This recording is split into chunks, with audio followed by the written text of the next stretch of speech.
see.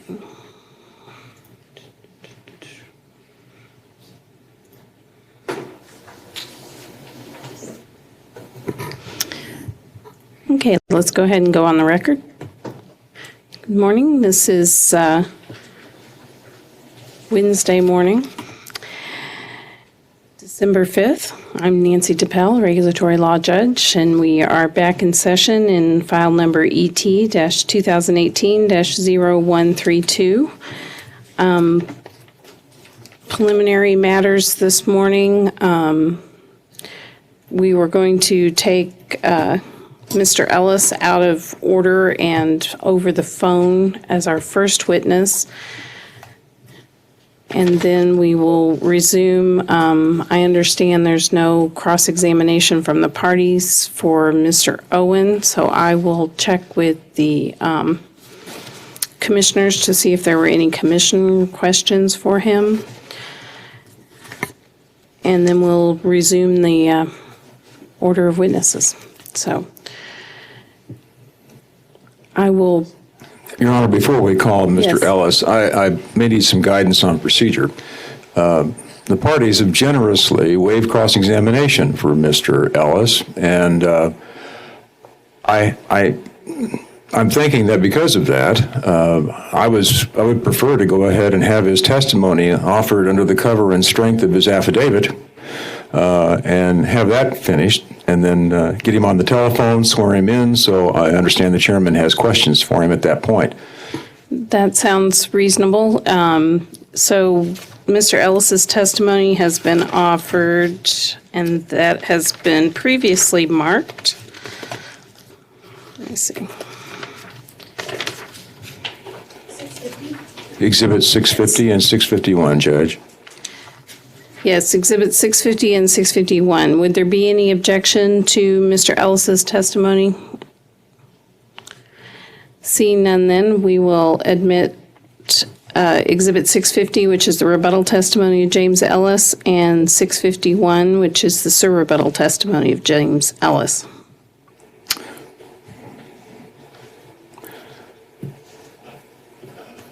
Thank you. He is expecting your phone call. Okay, I will, if you'll bear with me, I'll get him on the phone. We can go off the record just briefly while I do that.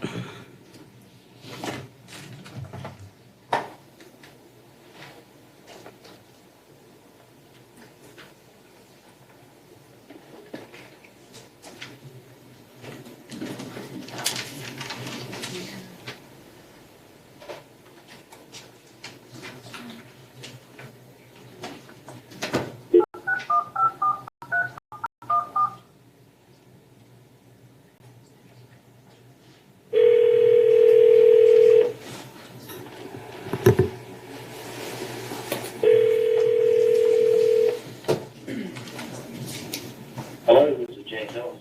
Hi, Mr. Ellis. This is Nancy DePel, the Regulatory Law Judge in the hearing room. And I have you on the speakerphone, and I'm getting ready to set a mic there so that everyone can hear. Okay, good morning. Okay. I think that'll do it. If I tried to get them to finish last night, Mr. Chairman. They said you weren't here. Okay, let's go ahead and go back on the record. So I have dialed Mr. James Ellis is on the phone.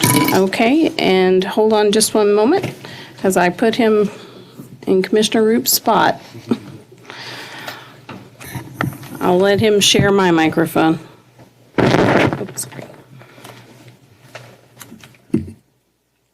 Mr. Ellis, if you have difficulty hearing questions, let me know, okay? Will do, thank you. Okay, so I'm going to begin by swearing you in. Would you please raise your right hand with me? Do you solemnly swear or affirm the testimony you're about to give at this hearing will be the truth? I do. Thank you. We've previously entered your testimony into the record, and counsel has waived cross-examination. So we just have some commissioner questions for you. So I'm going to begin with the chairman. Chairman Sylvie? Thank you. Good morning. Thank you for joining us by phone this morning. Good morning. First up, I know that the ChargePoint is also over in Kansas City, and that we have some Tesla chargers on some of the corridors as well. Are you aware of any other networks operating in Missouri besides you and Tesla? I am not directly aware of that. There may be equipment out there or being planned to be deployed, but I don't have direct information about any of that. Okay. If this incentive program that Ameren is proposing is not approved, do you anticipate that ChargePoint will still expand in Missouri and specifically in Ameren's territory? ChargePoint will continue to make our products and services available in Missouri with or without this program. However, the program has the potential to help accelerate electricity used as a fuel to provide broad benefits to Missouri and the utilities and the ratepayers. Okay, and how many markets do you operate in around the country? So we operate in every state. We have equipment and services in every state in the U.S. Okay, but roughly how many cities or markets? You know, obviously some states would have, this would be what I would consider to be a second market in Missouri. Since you're in Kansas City now, you would be in St. Louis. So do you have a ballpark on that? So we would be, so we're the leading provider of these types of products and services in the U.S. In the top 50 markets, we have a strong presence in each of those. Okay. I think one of the contentions that we've heard to this point is that it will necessarily lead to an increase, or it's expected to lead to an increase in the overall number of EVs on the road. Can you provide any information from your experience in other markets on what kind of an impact it's had on total EV adoption in those markets?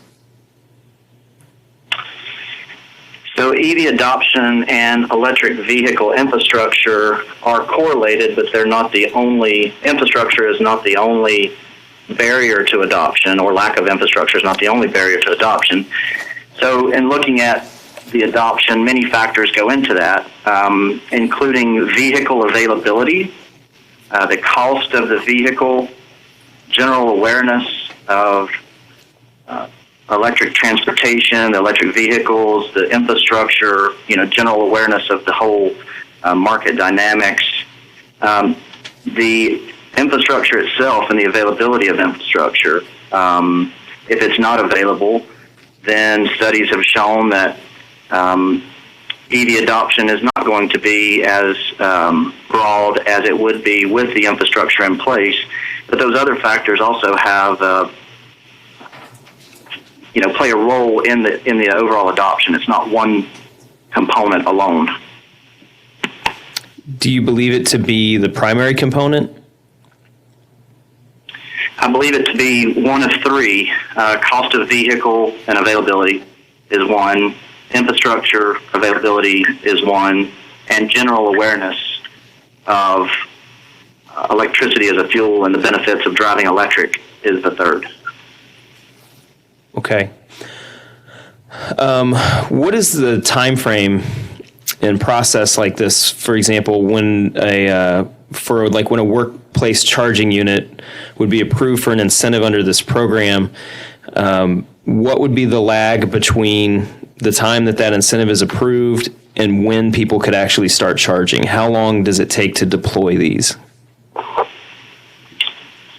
So the process of construction is usually the leading indicator of that, and it can range from a few weeks to a month or more, but rather quickly, particularly with a rebate type of incentive, that would be the approval, not requiring oversight from, say, a utility that would have oversight or actually have to schedule construction to go and do construction.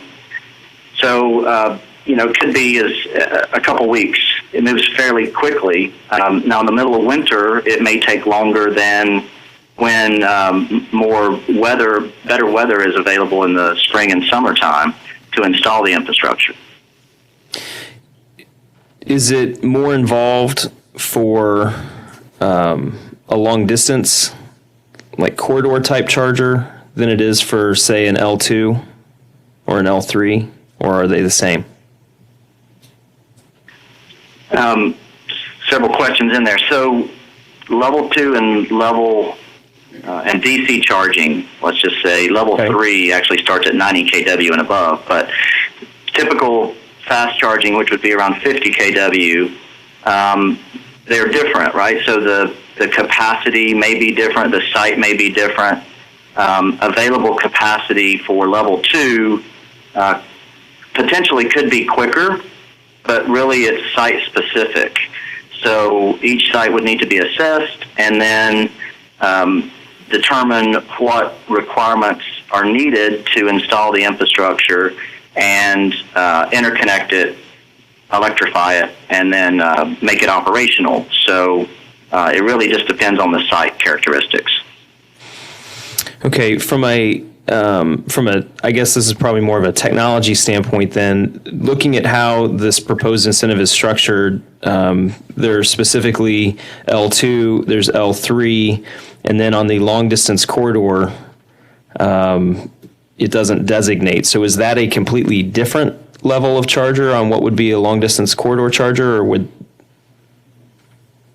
how does that work?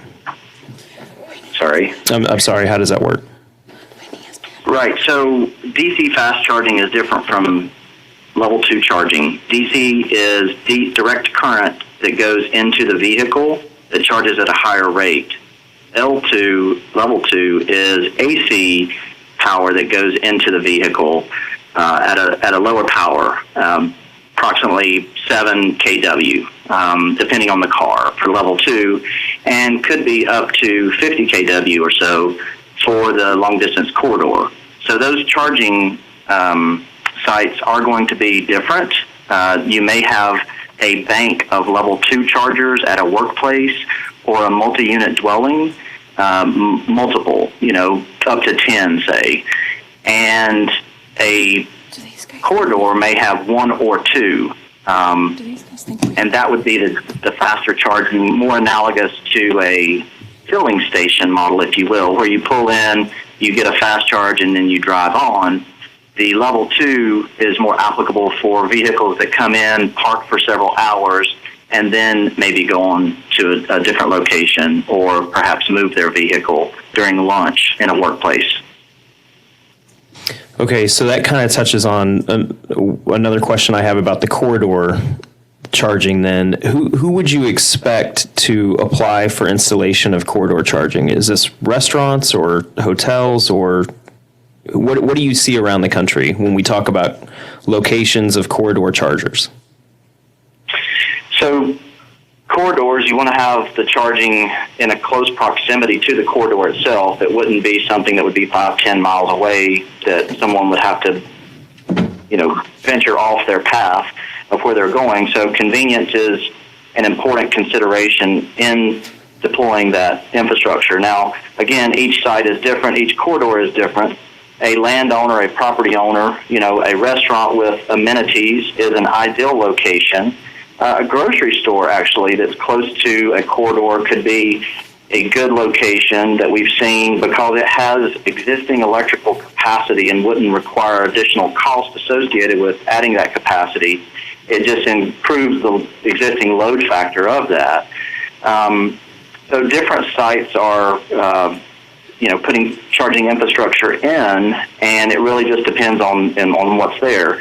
in the EV project, we saw Cracker Barrel, which is a restaurant on the side of the interstates, install fast charging. They also installed a level 2 charging along with the fast charger, and that provided patrons of that business ample time to go in and eat and use the facilities or whatever they needed to do while their vehicle was charging, and then they went on about their business. So we've seen different types of models with the site host owning the infrastructure and providing that service to drivers.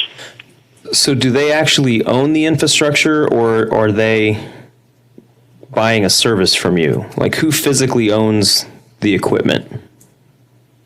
So the ChargePoint business model is to sell the equipment and services to site hosts. We have teams of folks that can help the site host plan and install the equipment. We provide the network services for them to operate the equipment, to set pricing and access controls. So we provide all of that, and we can provide that in turnkey. The site host would have a permit pulled. They would own the asset. They would hold title to that asset. They would pull permits and affix that asset to their real property that they own, and manage it that way. That's our business model. And then they decide individually as to how the consumer experiences as far as whether they are charged or whether they pay for the charging? That's correct. They would be in full charge of access controls. They may not want their property visited in the middle of the night, say. So they may turn the stations off at night or not provide access control during certain hours. During business hours, they may provide full access. It may be for free. There may be a nominal charge for those services that are bundled associated with that EV charging. And then insofar as they charge the user, you provide the application for that? ChargePoint provides drivers with a mobile application. They can determine where charging stations are located. They can review and view if there is a fee associated with that charging station or any services associated with that location, and be directed to those locations. For the site host, we provide a network, and it provides data, analytics, it provides for monetization of the charging services, so they can set a price if they want to by time, by service, and in some instances by energy. Okay, and then finally, my final prepared question is, what is the life cycle of these various chargers, the physical equipment? So I think the life cycle is really dependent upon how it's used and how it's maintained. So we have a preventative maintenance program that we provide to our customers that buy the equipment. We upgrade software ongoing at no additional fees associated with that network. So the software is not an issue. Hardware will wear out eventually. We don't have a specific time frame that I can give you as far as the equipment itself. Do you have a ballpark? I mean, are we talking 5 years, 7 years, 10 years, longer? So in other jurisdictions, we've seen 10 years be what's used in financial analysis as far as life of the equipment. Okay. Thank you for your testimony. That concludes my questions. Thank you. Thank you. Are there other commission questions, Commissioner Kinney? I have no questions of Mr. Ellis. Commissioner Roop? Is there, oh, Mr. Chairman. I'm sorry, I forgot one. Who gets access to the information of who is charging and when? So the site host typically has full access to anyone that's using their services and their charging station and their services. We can make available to utilities, depending on the program design, the data itself. So typically in utility incentivized programs, part of the utility terms and conditions with their participants, with their customer agreement, requires the participant to provide that access to that data.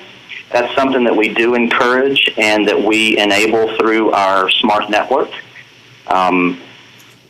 Is So that as long as that consent is given by that participant, we provide that data, full data, to the utility for the term of the program. so? That is specific to end user data, not generalized data. It could be, but again, we would need to have the direct consent if it's going to be personalized data. Typically, aggregated data is provided unless there are specific agreements that allow us or give us the consent to provide additional information. Okay, thank you. Thank you. Would there be any further cross-examination based on the commissioner's questions from Ameren? No. From Renew Missouri? No, thank you, Judge. From the Division of Energy? Nobody? From Public Counsel? No, thank you, Judge. From staff? Thank you. All right. Is there any redirect, Mr. Comley? I have none, thank you. All right. I believe that concludes your testimony then, Mr. Ellis. Thank you very much for participating this morning. My pleasure. Thanks for the flexibility. All right. I'm going to hang up. And I'd add my thanks, too, for the commission's consideration for this witness. Hey, Judge, before we continue, may I ask a question of the councils? Yes.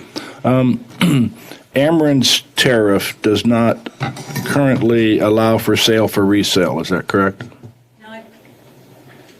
I believe in the ET case from 2 years ago, there's a specific exception for electric vehicle chargers that says that is not considered sale for resale. Did we change that? Because You I know it forced was- us to put it in there. Okay. Okay. I couldn't remember, 'cause I know we had the KCP&L one, and then. Right, yeah, so but our they just- tariffs are They told us they weren't going to go forward. Right. So I don't think we did anything with their tariff. Yeah, I think as part of the order in that case, you had us add that language to our tariff. So it's there. Thank you. All right. And when we started this morning, I forgot to mention that we do have agenda at 11 today. So we'll be breaking a few minutes before that if we're still going. So let's go ahead then and begin with the next witness.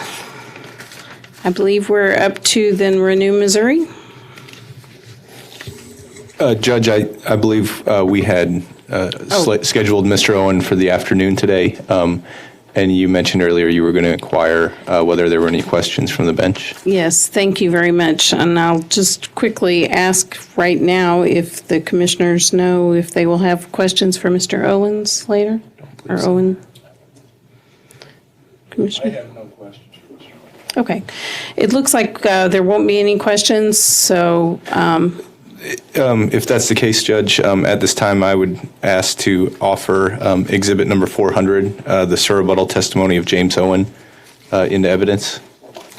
would there be any objection to Exhibit 400?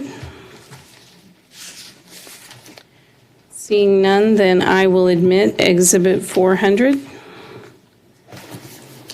Thank you, Judge. And with that, there was a waiver of cross-examination, I'm assuming. Yeah, seeing a head nod, yes. All right, then.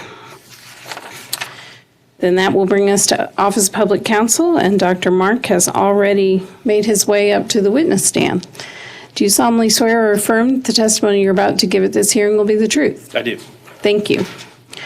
All right, then. You may go ahead, Public Counsel.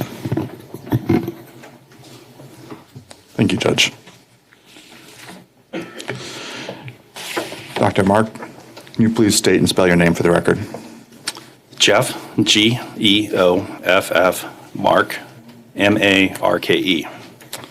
can you please tell us by whom you're employed and in what capacity? The Missouri Office of Public Counsel. I'm the chief economist.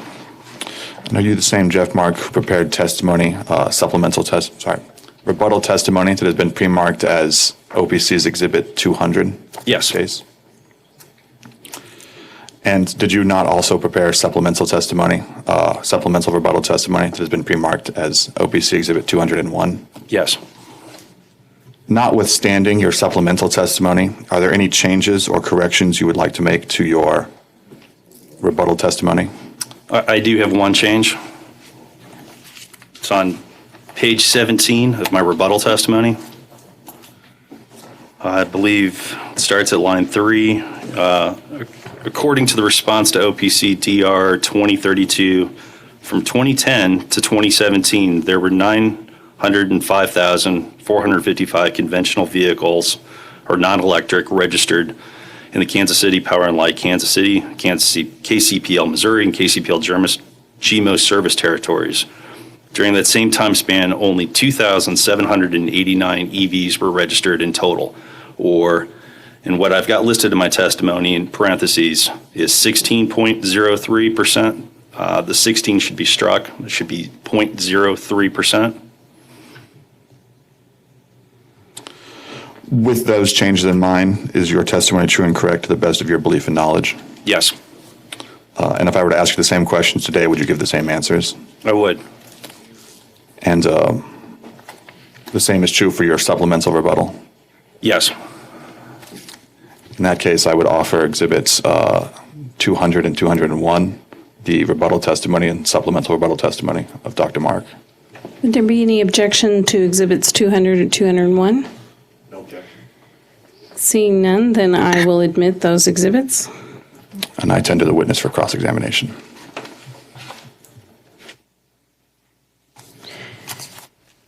Is there any cross-examination from staff?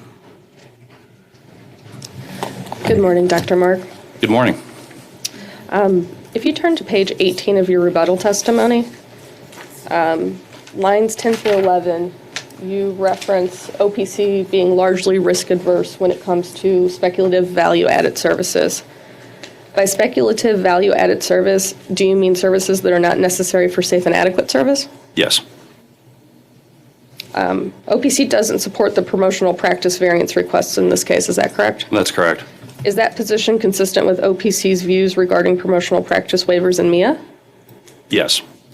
Is this proposal otherwise consistent with MIA? There, with the exception of the promotional practice issues waiver, Yes. is it consistent with MIA? I think it runs counter to MIA.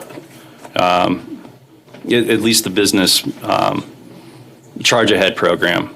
Insofar as we have a load building program that is finding revenues, whereas MIA is a demand side reduction program that is losing revenues. So lost revenues versus found revenues, it's canceling each other out.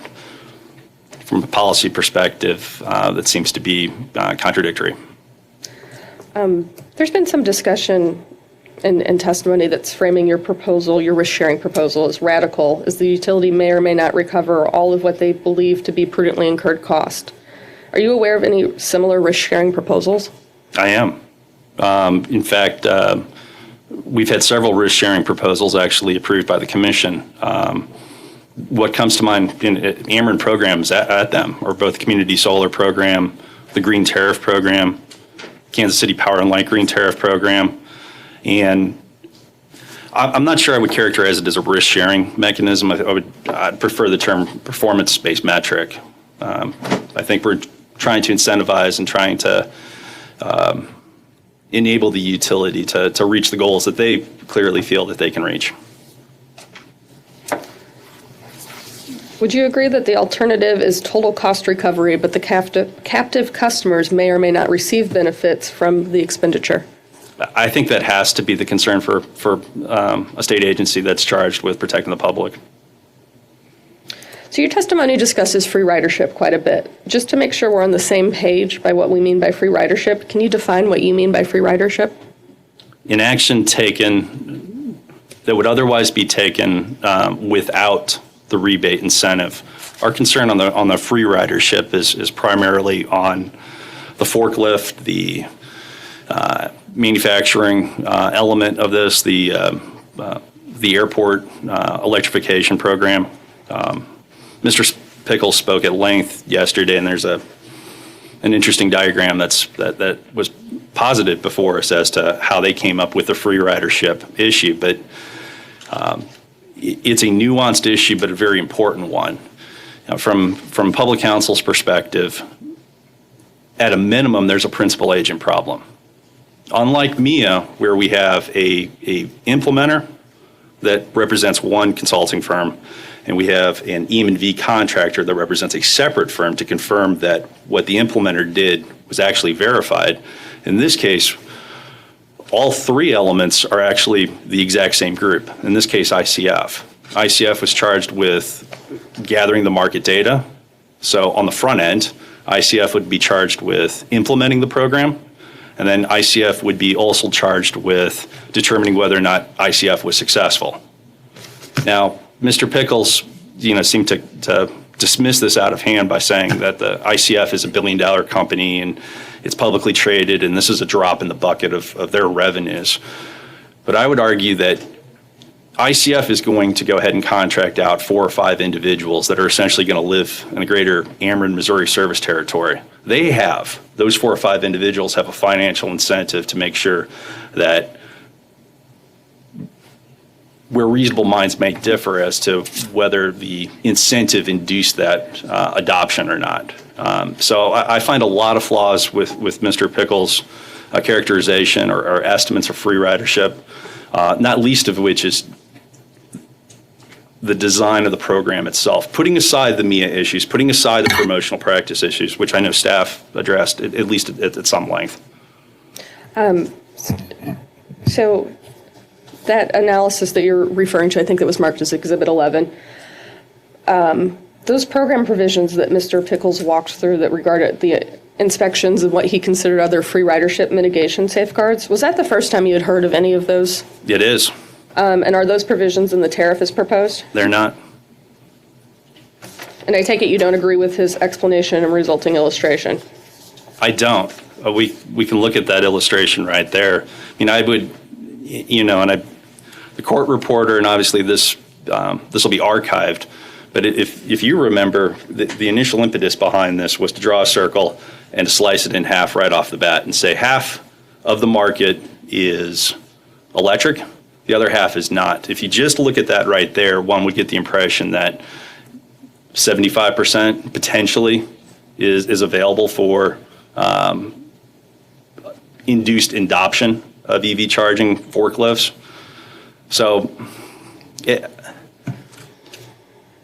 there are a number of issues. I'm sorry, what was the question initially again? Was beyond just the characterization of the diagram? I think that's good and we can move on. Your testimony has been primarily focused on free ridership as opposed to business solutions, and I think staff would posit, and maybe it's a disagreement, that there's some free ridership in all of the programs. So have you reviewed any of Ameren's responses to staff data requests? I have. Okay. I'd like to mark an exhibit, and may I approach? Yes. And this is marked highly confidential, but I think that if we speak about it in general terms, you should be able to avoid going into I have, so this will be marked as 204C, confidential. Wouldn't it be a staff exhibit? Oh, I'm sorry. Yeah, I'm sorry. I was still looking at testimony. Yes, staff's next exhibit is Exhibit 113. I apologize. So it'll be 113 confidential. So if you could turn to page 3. There is a list of customers who have asked about EV charging, as well as customers who have considered offering EV charging to employees, tenants, or visitors. The list doesn't indicate which customers fell under what category. For the customers that considered offering workplace, public, or tenant charging, would you agree that those customers are free riders?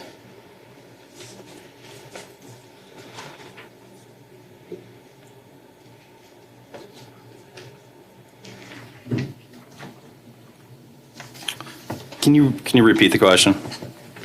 So not the customers who had inquired about incentives, but the customers who appear to be considering offering EV charging without the knowledge of rebates or incentives. Would those, in your mind, be free riders? I'm going to object to the question. I think it mischaracterizes the DR answer entirely. The DR answer specifically refers to the fact that this list is about folks who did ask about rebates and incentives. It doesn't indicate at all that any of them were indicating that they would offer EV charging without the rebates of incentives. So she's mischaracterizing the question, or the DR response. I would, if I may respond. Go ahead. I would think that just due to the plain reading of the DR, the fact that there's a distinction between customers who asked about rebates or incentives, as well as the language existing in the DR that says as well as the customers that are considering offering, that Ameren itself is drawing a distinction between customers who inquired about rebates or incentives or customers who did not. Yeah. The question also didn't ask for customers who expressed interest in incentives. The question reads, have any non-residential customers expressed interest in participating in programs such as these? I'm going to renew my objection and also point out that if she really wanted to know what the answer meant, she probably should have asked Mr. Justice about it, but it's noteworthy that she didn't. Okay, I'm going to allow you to go ahead and ask your question. Okay, do you need me to repeat? No, I think I'm good. I don't think I would characterize, as it is stated here, is that these would be free riders. Okay. Turning to business solutions again. Oh, I'd like to go ahead and enter this exhibit at this time.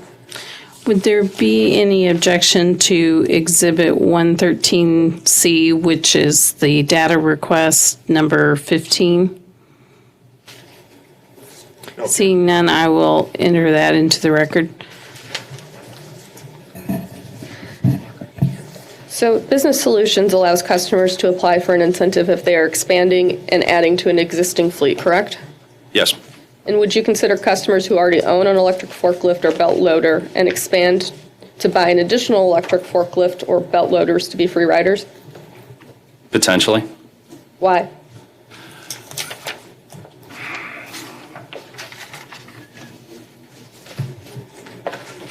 I think what's lost in the testimony to date when we're talking about forklifts is we look at it sort of as a binary option.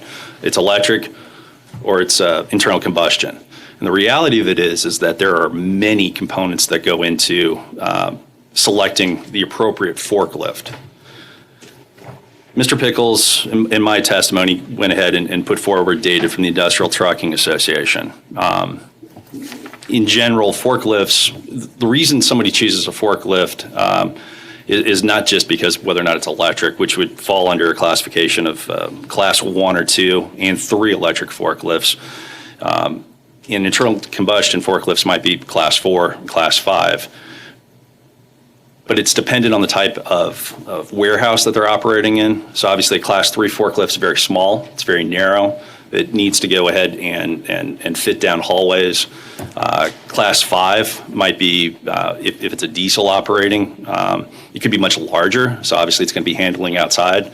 The torque, obviously, on an electric forklift is going to be pertinent. So if you're picking up weight that's extremely heavy and you're doing it over time, that's going to put a lot of pressure on that battery. Whereas the diesel might be a preferred option if that's outside. If it's inside, it's propane, so it's going to mitigate a lot of those emissions anyway.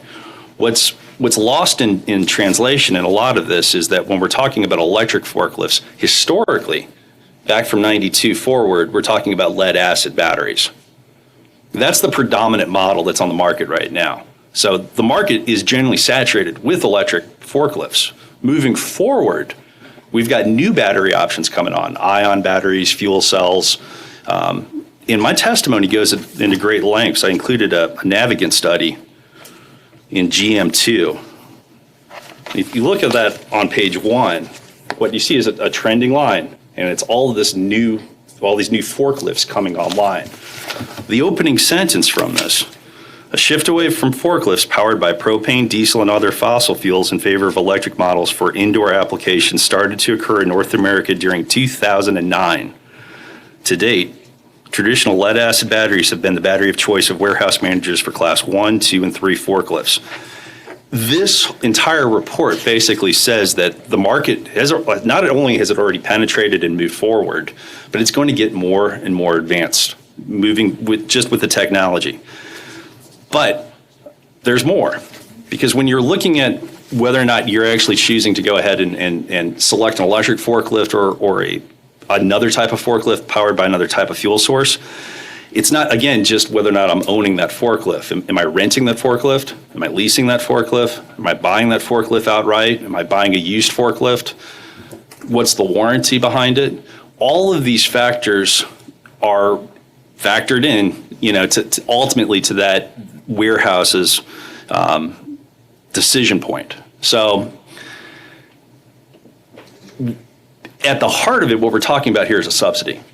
That's what this is. And an economist can disagree on whether or not it's appropriate for the government or regulated utilities to incentivize new adoption for subsidies. We can agree to disagree on that. But where economists do say a subsidy is appropriate, it's at that initial stage, that liftoff stage, that first 5-10%. We're at 56% in Missouri in 2016.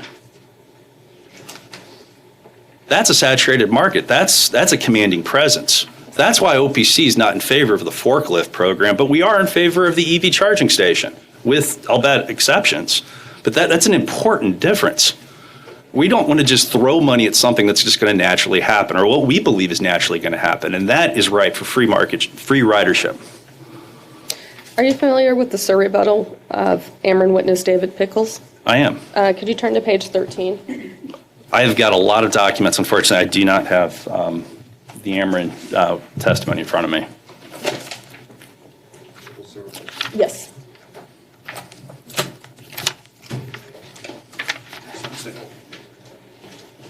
Page 14? 13, please. 13.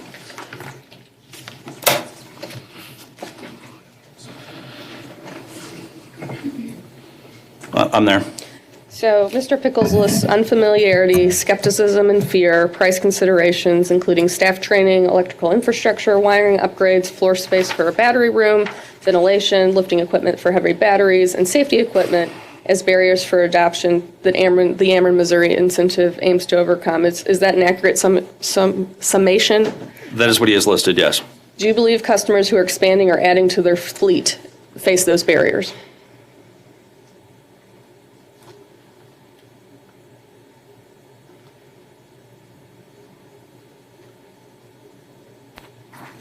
I believe these are throwaway lines. There's a lot of things that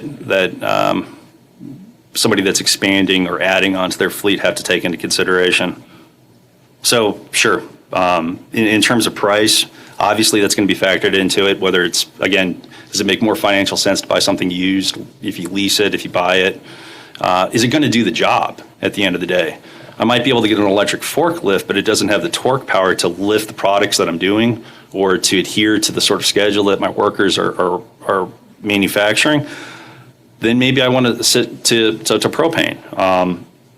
But again, I point to the fact that the market itself is just, the technology is advancing in such a manner where it's crowding out the propane and diesel options. You see that, Mr. Pickles and I both use the same data from the National Trucking Association to draw conclusions. He went back in surrebuttal and said, and looked at essentially a PowerPoint slide that I've got a URL link in my testimony to, and said, Well, Dr. Mike's wrong. What you need to do is look at 2 slides before that shows a breakdown of the Class 1 and 2 forklifts versus the Class 4 and 5 forklifts. I did that last night. I looked at the Class 1 and 2 forklifts, and I looked at the Class 4 and 5 forklifts, and what it has is a breakdown between 94 and 2018. Year over year, what you're seeing is 4 and 5 forklifts that are internal combustion are remaining steady. Electric forklift market share higher, higher, and higher. I mean, that's the progression that you're seeing, and moving forward, you have every reason to believe that's going to continue. And I can't stress this enough. In Missouri, we're already ahead of the average, the national average. Again, it just doesn't make sense to be throwing money at something that's going to happen naturally.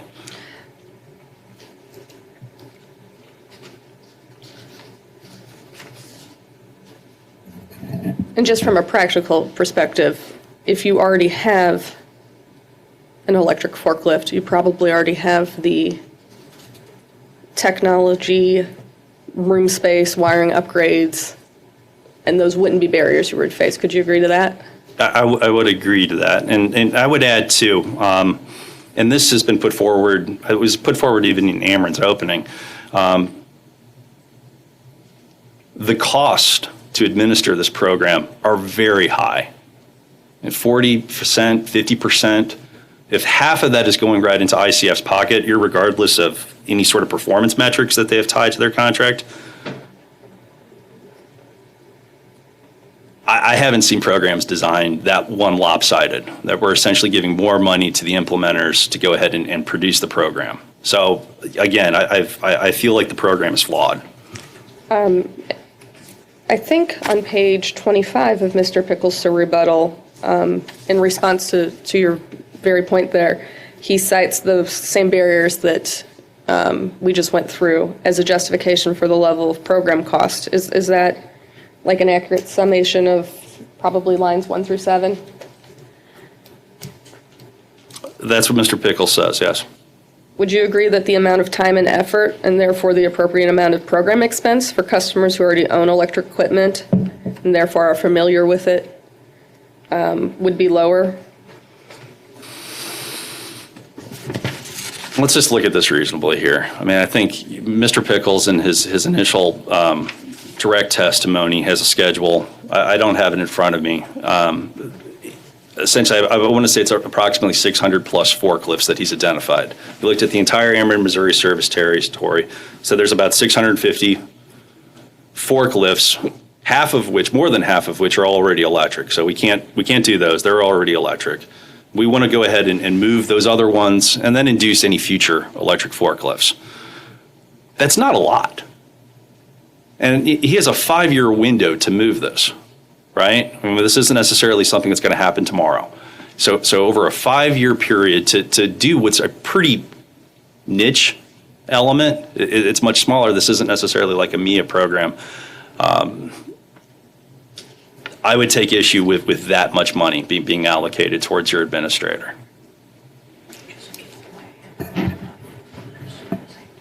I think we asked whether or not they offered up a Dr. competitive. Mark, I think you answered the question. Let's wait Okay. for the next one. For the same amount of program cost, could you just give away electric forklifts? That could be an option. Did you attend the technical conferences in this case? I did. Did you share your concerns with the programs at those times? We did. Were you surprised to hear that you, along with staff, in a case where OPC and staff were able to come to a settlement regarding 1/3 of the application with the company, have been obstructionist? I was a little taken aback. I think the term was, we didn't offer constructive criticism. I would just point out that OPC we've been very vocal in 3 cases now against electric vehicle charging stations. We actually said, go do it.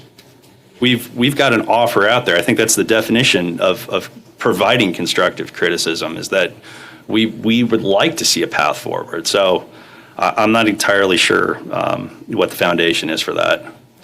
Mr. Wills updated his required number of EVs for the program to be cost effective from 7,500 to 8,890 in Sir rebuttal.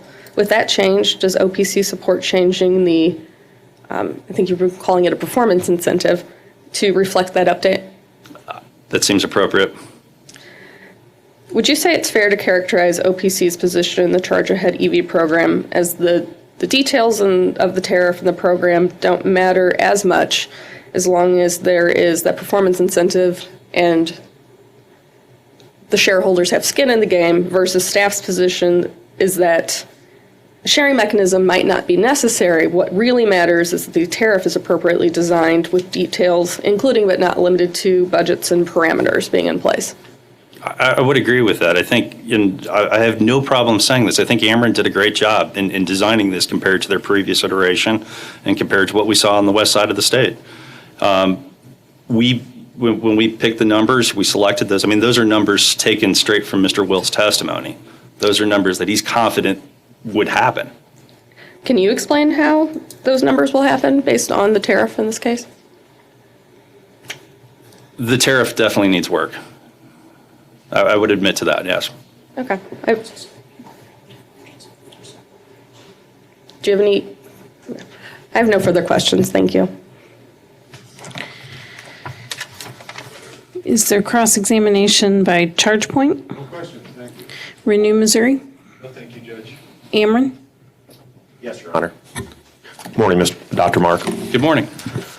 I want to clear up some numbers for the record. I believe that you said, and the record will reflect, but if you said earlier in your testimony that as of the end of 2016, 2017, whatever numbers Mr. Pickles was using in his direct testimony, that there was already 56% plus of adoption of electric forklifts in the Ameren, Missouri territory, that would be incorrect, right?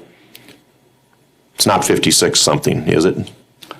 Can you repeat that again? I'm sorry. Is it your testimony that Mr. Pickles in his direct testimony indicated that 56% plus of the forklifts, the Class 1 and 2 forklifts in Ameren, Missouri's test territory were already electric? Yes.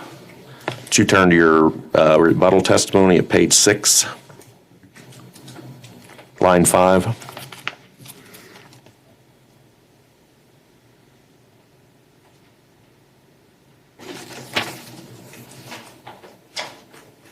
And I realize it's a small difference, but it's not 56, it's 54%, 54, you're right. isn't it? I apologize. And while Mr. Kleiser, through his questioning, seemed to criticize Mr. Pickles for lack of a citation to the 49.3% figure that Mr. Pickles gives in his rebuttal testimony, it's true that Mr. Pickles testified that through June 2018 for Class 1 and 2 forklifts in Ameren, Missouri service territory, that number is now 49.3, isn't that right? I think the issue here is that... Is that right or is it wrong? I didn't ask you what you think the issue is. I asked you whether that's right or wrong. I believe that's what Mr. Pickles said. And you didn't mention that in your narrative response to staff counsel just now, did you? I did not. You also testified in response to staff counsel's questions. Your testimony seems to suggest that we've had a steady march upward in the electric forklift market share, correct? Correct. May I approach, Your Honor? Yes. You're familiar with Exhibit 12, are you not? Mr. Pickles' work paper that was entered into the record yesterday? I am. If we take a look, and I think specifically a moment ago, you testified about 2009 on and the Navigant report that's attached to your testimony, correct? I did. And you indicated, I think, that Navigant is essentially saying since 2009 forward, we've had sort of this increase, and I think it's in non-lead acid battery forklifts. We've had this increase, right, in forklift market share for those kinds of forklifts? Just in electric share since 2009. But if you look at this work paper, which is the national data that you relied on from ITA, since 2009, the pattern we've seen is we were about 50%, then we went down to below 50%, we went up a little, went down a little, up, and we're back basically where we were, right? We're back where we started, isn't that right? Can I explain? Is that right or is it wrong? I think it's wrong. You think that this data doesn't show that it was 50%? I think. Let me ask my question. Sure. Does this data, the red line, show that it was about 50% in 2009, it was about 50% now? Does it show that? The red line shows that it's about 50%. That was my question. Was the red line derived from the ITA data that you used in your rebuttal testimony? I do not believe it was.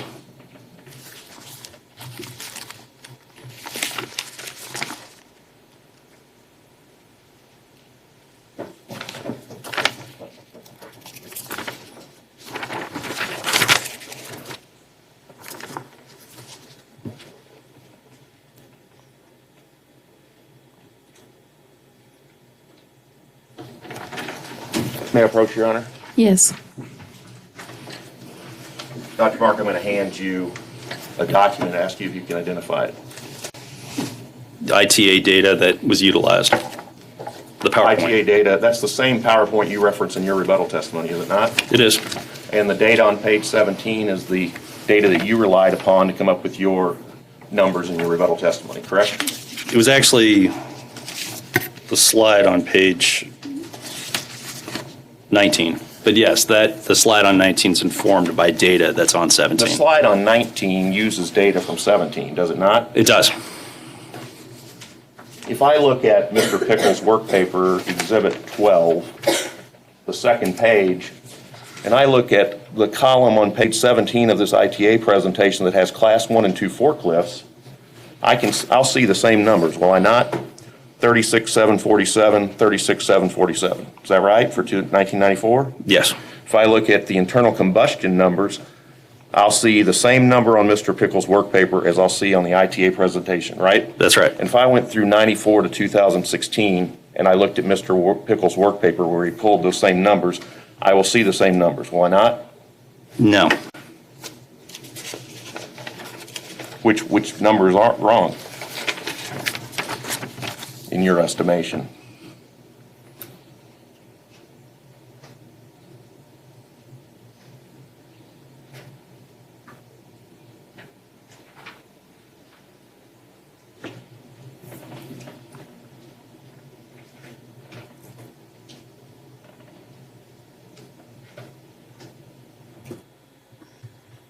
So what's missing here is First of all, can you answer my question? I'm trying to. You said that the numbers weren't the same. Which numbers aren't the same? We take the column for Class 1 and 2 forklifts on the ITA presentation. We take the column for internal combustion engines for the Class 1 and 2 for the Class 4 forklifts on the ITA presentation for 94 through 16, 94 through 16. Your Honor, while I appreciate that they're dealing with some numbers in front of him, is it necessary for Mr. Lowry to be standing over Mark? Well, I don't really know how else I can show him the same number since I don't have multiple copies of this. I'm going to allow him to continue. Did Mr. Pickles reproduce on page 2 of his work paper the numbers in the Class 1 and 2 column in the ITA presentation versus the Class 4 column? Did he reproduce a number incorrectly? Is that your testimony? I'm saying Mr. Pickles selectively put certain lines on there and left out other lines. Can you answer the question I just asked you? Did he reproduce the numbers from the column for Class 1 and 2 in the ITA presentation and the column for the internal combustion engines? Did he reproduce the numbers incorrectly? There's one line, so right off the bat, your question's flawed. Did he reproduce the numbers incorrectly or not?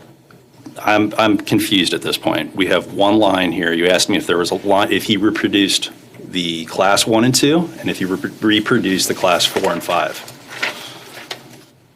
On Mr. Pickles' work paper, he has a screenshot of slide 17, does he not?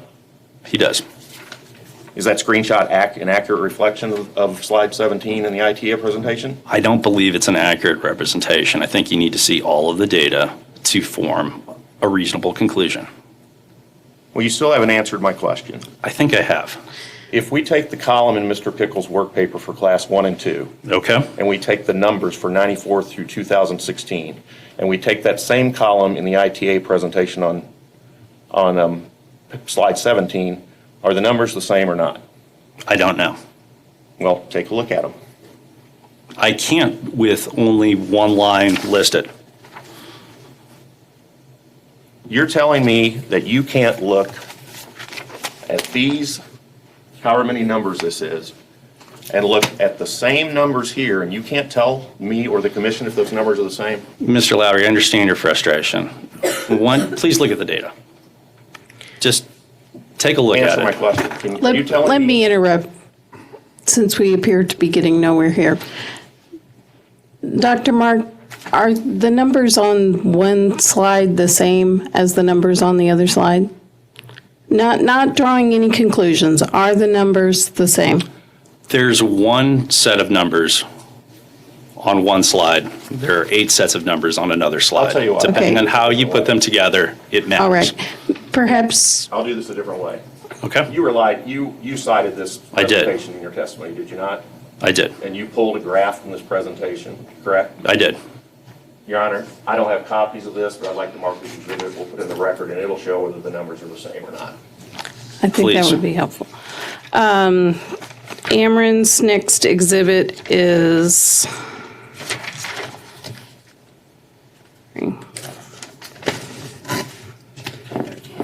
13, I believe, Your Honor. number 13, yes.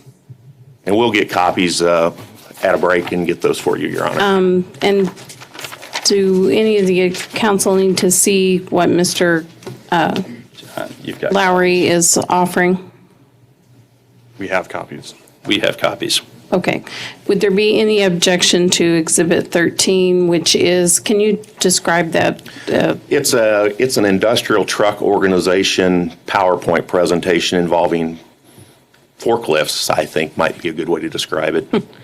Okay, the Industrial Truck Organization PowerPoint. That's a fair description.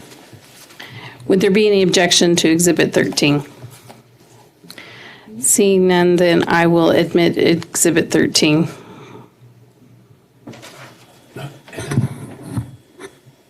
Go ahead, Mr. Lowry. Dr. Mark, did OPC suggest any specific changes to the business solutions tariff that was filed in this case?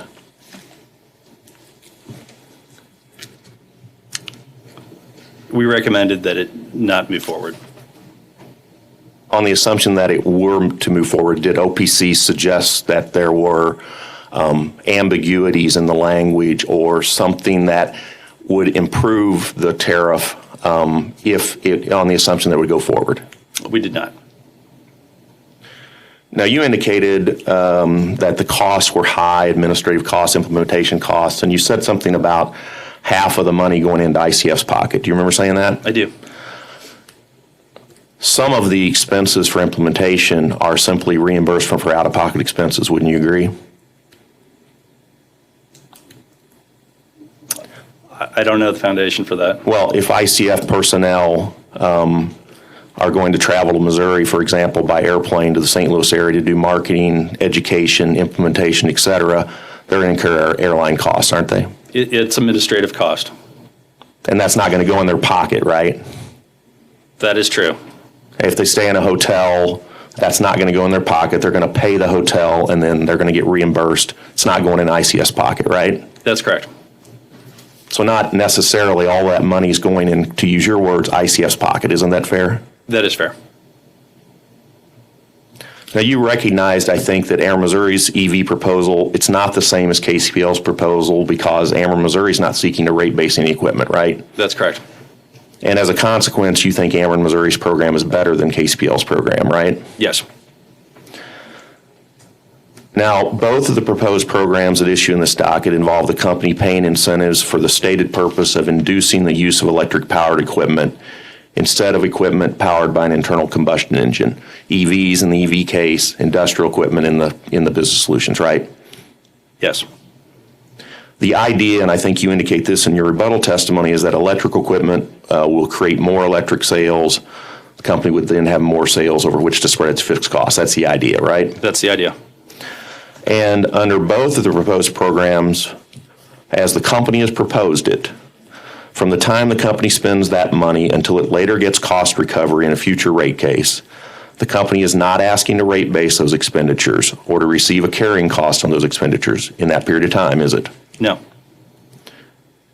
What Mr. Wills explains is that between rate cases, the company will keep this is my term, the positive regulatory lag, the increased sales that would be induced, will keep that to cover its cost of capital instead of asking for a cost of capital adder from customers, right? Yes. Now, you agree that the company has the incentive not to make payments to induce someone to use electric power equipment that would have been adopted in the absence of the program. Do you not? That they have the incentive to? The company has the incentive not to do that, right? You agree?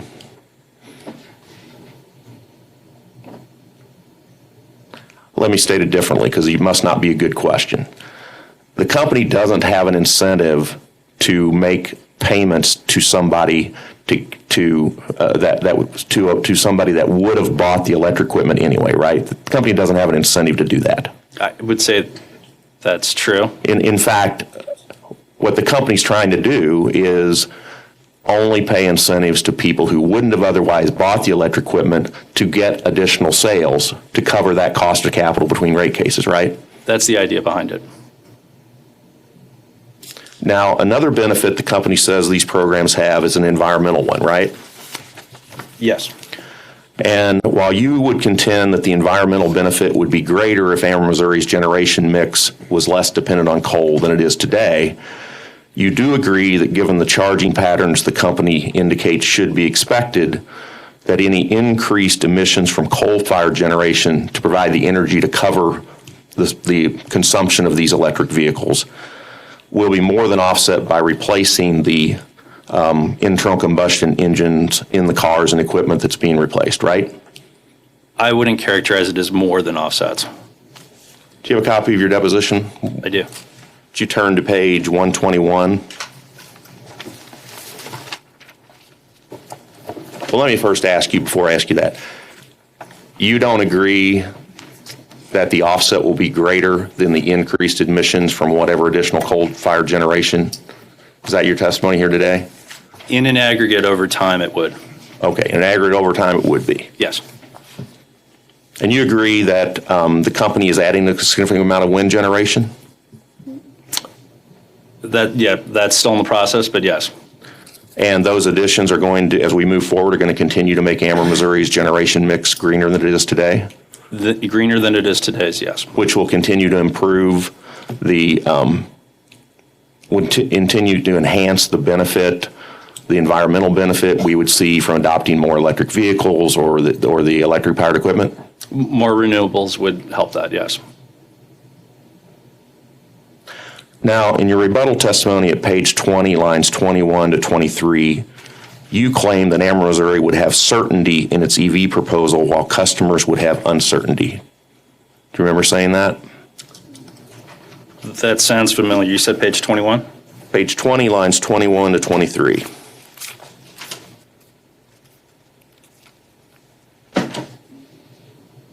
Yes, asymmetric risk.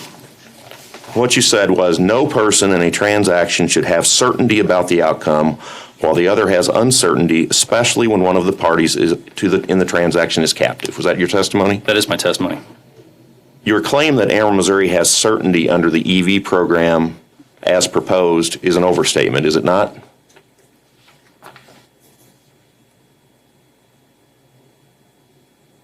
I would agree. I'm sorry. Please say that again. The statement I just read to you that Ameren Missouri has certainty under the EV program as proposed, that statement that Ameren Missouri has certainty is an overstatement, is it not? Is this a prudency question? Can you answer my question or not? Ameren, Missouri would not have 100% certainty, I would agree with that. Which means when you said Ameren, Missouri has certainty, that's an overstatement. Isn't that fair? I wouldn't characterize it as an overstatement. Could you turn to page 141 of your deposition? All right, let me catch up here, Mr. Lowry.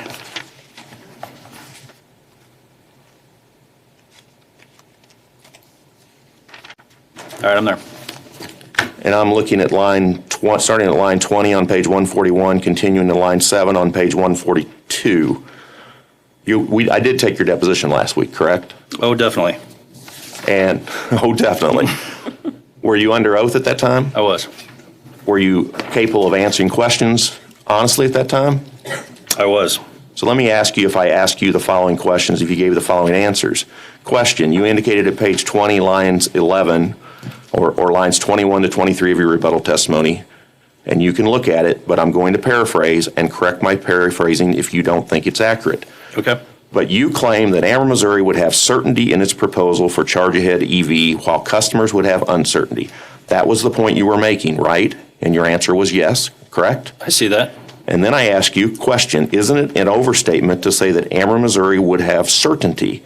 Then you said, answer, it's been my experience, it's very difficult to, it's an overstatement. Did I read that accurately? No, that's what it says. Well, I asked you, did I read it accurately? The answer is yes, I read it accurately, did I not? Isn't that the answer? That is accurate.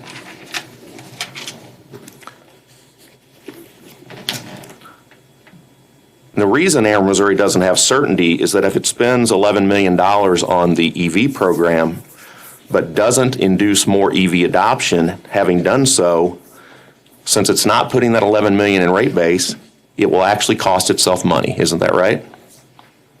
It could potentially cost some money, yes.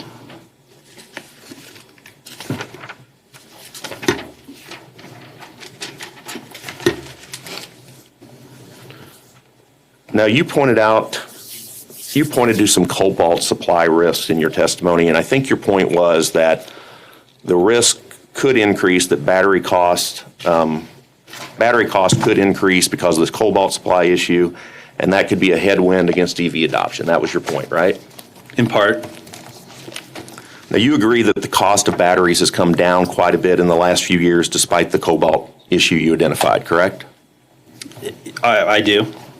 It would not surprise you, well, you agree that smart scientists and engineers are working probably every day to figure out an alternative to using cobalt, right? Yes. Wouldn't surprise you if the industry innovates in a way that allows them to find an alternative to cobalt, would it? Hopefully. Well, it wouldn't surprise you if they did, correct? I think there's capable people. I would not surprise me.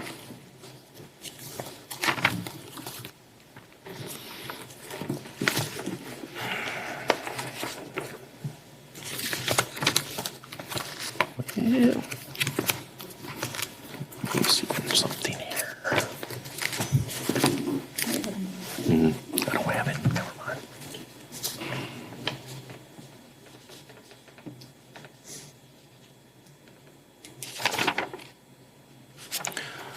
You would agree, do you not, that if a utility can find new revenue streams and do so in a cost-effective manner that does produce benefits for ratepayers, there's nothing necessarily wrong with utility doing that, correct? Correct. You agree that adding load via both off-road and on-road electric vehicles or equipment creates the opportunity to make load more responsive to supply conditions, assuming there's excess supply, would you not? Yes. Now, you didn't offer alternative economic analyses to the analyses offered by Mr. Wills, did you? No. Other than including my attachments from the previous iteration, I still stand by those for the previous case. Let me narrow my question. Mr. Wills produced some economic analysis, some financial analyses of cost effectiveness, et cetera. In this case, you didn't conduct your own analyses to rebut those analyses in this case, right? No, my analysis was on trying to find a path forward.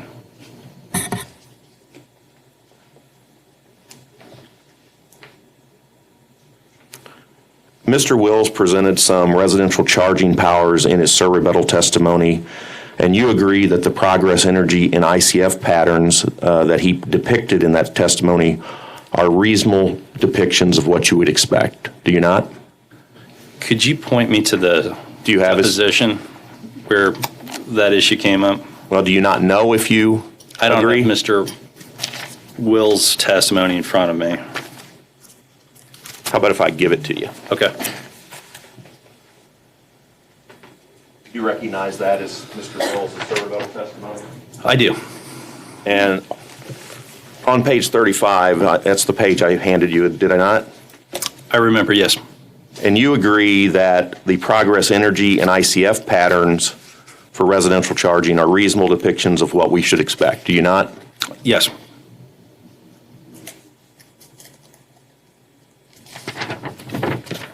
You also agree, I think, that the workplace charging pattern shown on the next page of his serve rebuttal testimony is also a reasonable depiction of when we should expect workplace charging to take place, right?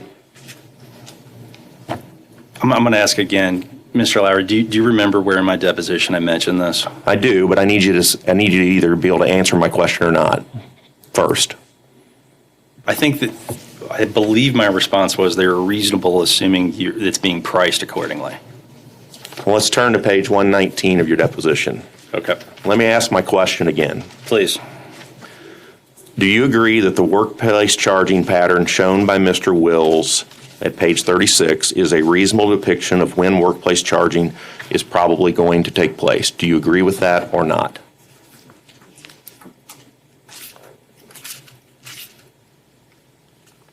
Looks like I took issue with the NREL number. You said Progress Energy and ICF. I'm not even asking you about those. I'm asking you about the workplace charging No, I pattern understand. on page 36. Right. Please give me a second to read what I... Sure.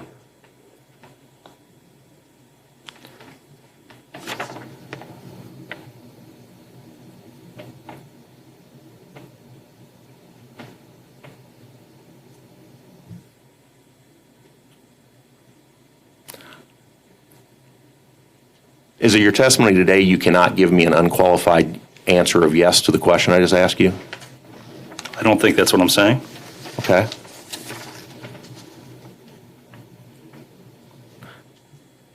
You're looking for page 119, lines 20 to 23.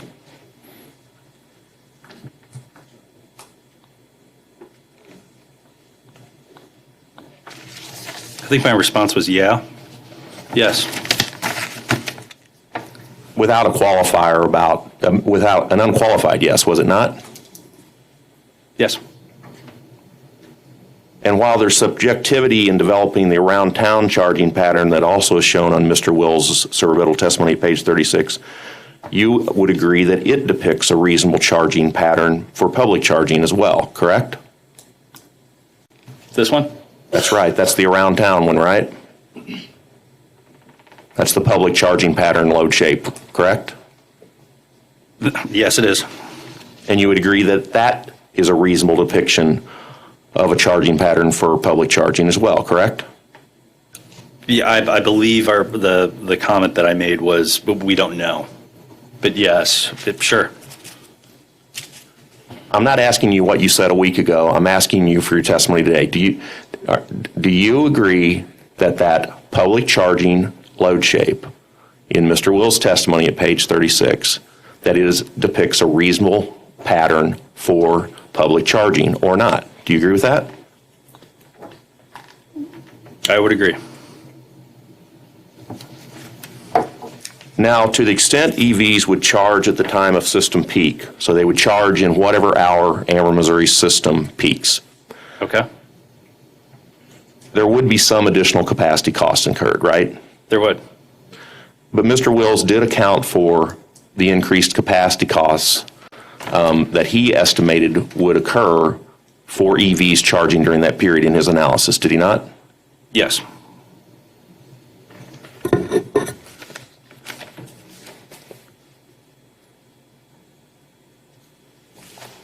I don't have any further questions, Your Honor. Thank you. Thank you. Are there commission questions for Dr. Mark, Mr. Chairman?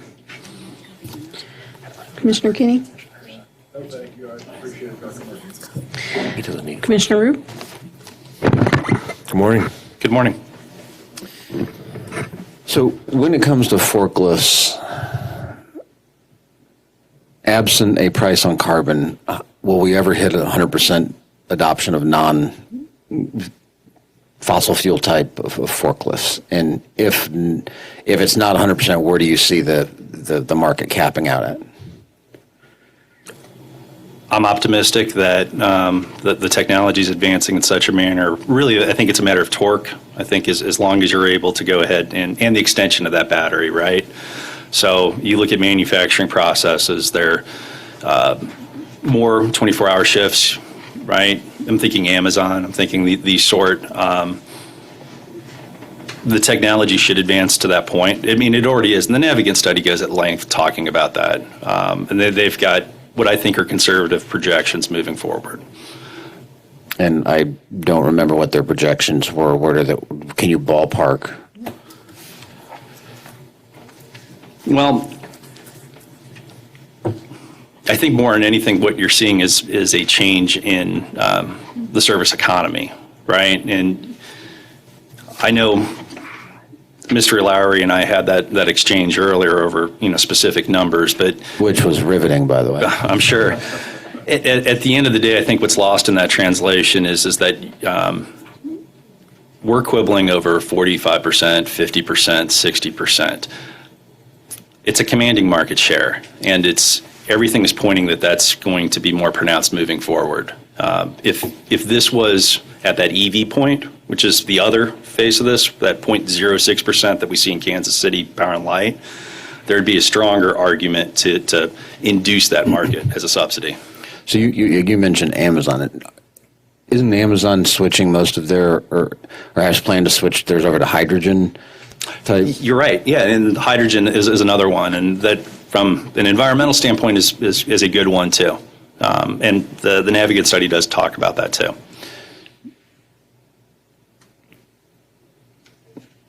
So I guess getting back to, okay, whether it's 43%, 45%, 50%, and the red line is hovering, use the underlying question, should you be offering a subsidy to something that has that high of a market share? If there's a takeaway point, that's a pretty good one. So how much of the overall program costs are attributed to the forklift program? I have a breakdown in my testimony. Can you point me to that? Page 6. I have forklifts and trucks. And what you see there is third-party administration costs, direct commercial subsidy, and then the total, both of the forklifts, trucks, and then the airport section. It looks like there's $3.6 million allocated towards forklifts and trucks. I mean, I would note, and there's a footnote in number 4 that says the math actually doesn't equal out later in the testimony, so there's maybe a 30,000 or delta between the two. And can you break out the forklifts from the trucks? And if you can on the spot, I just didn't know if that had, if I. It's the majority of it's forklifts.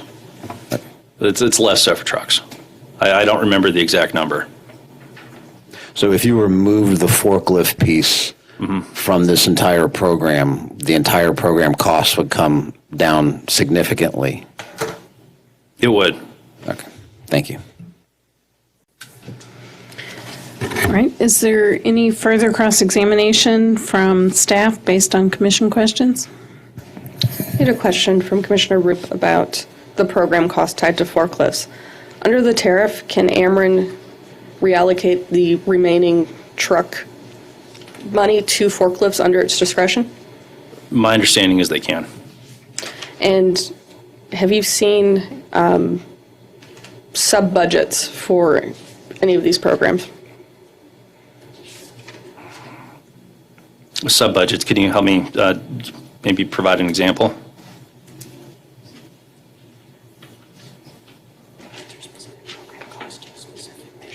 Is there anything in the tariff that ties a specific program cost or specific budget to specific measures? I don't think I could say off the top of my head. Okay, thank you. Is there any further cross-examination from ChargePoint? Renew Missouri? Ameren? I think just one or two. We'll see. Commissioner Roop asked you some questions about forklift market share and so on. Do you remember that? I do remember that. And you have your rebuttal testimony and the Navigant report that's attached to it with you, do you not? Yes. Would you turn to page 15 of the Navigant report?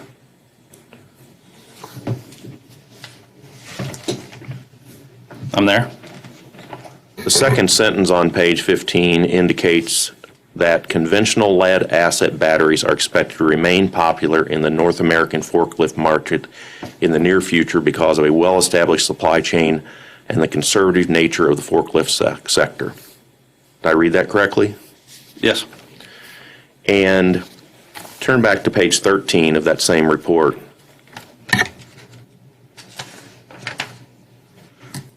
In the second full paragraph right above chart 3, do you see that? The chart or the full paragraph? I'm asking if you see the paragraph right above the chart. I do. That starts out while prices. Do you see that? While prices, yes. While prices of advanced lead acid and lithium batteries, collectively referred to as advanced, and hydrogen fuel cells are expected to decrease throughout the forecast period, the overall percentage of market share for these technologies is anticipated to remain flat. Isn't that right? Isn't that what it says? So lead acid batteries are going to remain popular, the report says, does it not? On page 15? That's where it says there. On page 15? On page 15, yes. And these advanced lead acid and lithium batteries and hydrogen fuel cells, even though the price is going to go down, the overall market share for those advanced batteries is expected to remain flat. Isn't that what the report says? That's what the report says there. Thank you. That's all I have. Is there redirect? Yes, Your Honor. Thank you. Dr. Mark, you just had a few questions from Ameren regarding the Navigant report, and you indicated that there was at least somewhere else in the report that needed to be considered. What else from the report would need to be considered with regard to the questions you were just asked? Chart 1 on page 1, it's titled Advanced Electric Forklift Sales by Technology. And what you see here is an advancement of advanced lead forklifts, an advancement of lithium-ion battery forklifts, and an advancement of fuel cell forklifts. On page 2, the Industrial Truck Association, the leading North American trade organization for manufacturers and suppliers of forklift equipment, reported that electric forklift sales increased by over 8% from 2014 to 2015, representing 63.4% of the entire forklift share.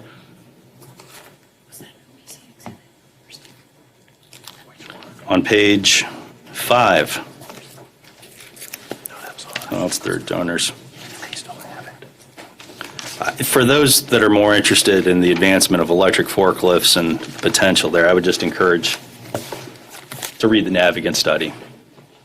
I think it's easy to pick and choose one individual sentence without taking into context the entire study. Or just Google search this issue. It's another way to familiarize yourself with it. You also received a question from Commissioner Roop. He wanted to know whether or not it was likely you would ever hit 100% market share. Is it likely to hit 100% or is it common for any market or technology to reach 100% market share? It's very difficult. Going back to the questions that were asked before, Commissioners, Ameren asked you a question regarding the economic analysis performed by Mr. Wills and whether or not you had performed your own. Did you incorporate or utilize Mr. Wills' economic analysis? Yes, in I your did. rebuttal? How so? So both staff, and I know staff takes issue with Mr. Will's analysis, with the RIM analysis, and I realize that Ameren takes issue with staff's issue. Conversely, Ameren takes issue with our projections. If I point to Mr. Will's testimony on page 34, footnote 14, and the magic number here is 7,500. That's our performance-based metric, and we utilized the base assumption of electric vehicle adoption moving forward. And I know Commissioner Kenny, you had a lot of questions about this yesterday of whether or not there was a forecast of EV adoption that was going to take place. We've got that in our testimony. And Mr. Wills utilizes that forecast when they're making their assumptions. And he says, For this rim test, I'm including the benefits associated with all EVs on the road in the base adoption scenario and the cost associated with all the incentives and other costs expected to be incurred by the program. Now, at Sir rebuttal, he raises the number up to 8,900, and if that's the number that Ameren feels comfortable with, if that's a more legitimate number than the 7,500, we're not going to take issue with that. The issue wasn't us quibbling over the specific inputs of the rim test. Ours was more of a principle issue in that you say you're going to do something by having $11 million thrown at it, have some follow through. Show that you're actually going to execute on it. Absent that, then we're just writing a blank check and just hoping things will just happen. So there's a degree of accountability. And I'll bet by Mr. Will's own statements in this case. Here's the Q&A. Is it reasonable to believe that more than 7,500 new vehicles will result from the Charge Ahead electric vehicle program? Mr. Will's answer, absolutely. And basically, everything from page 28 to 33 supports and was utilized as our mechanism for designing the performance-based metric. So,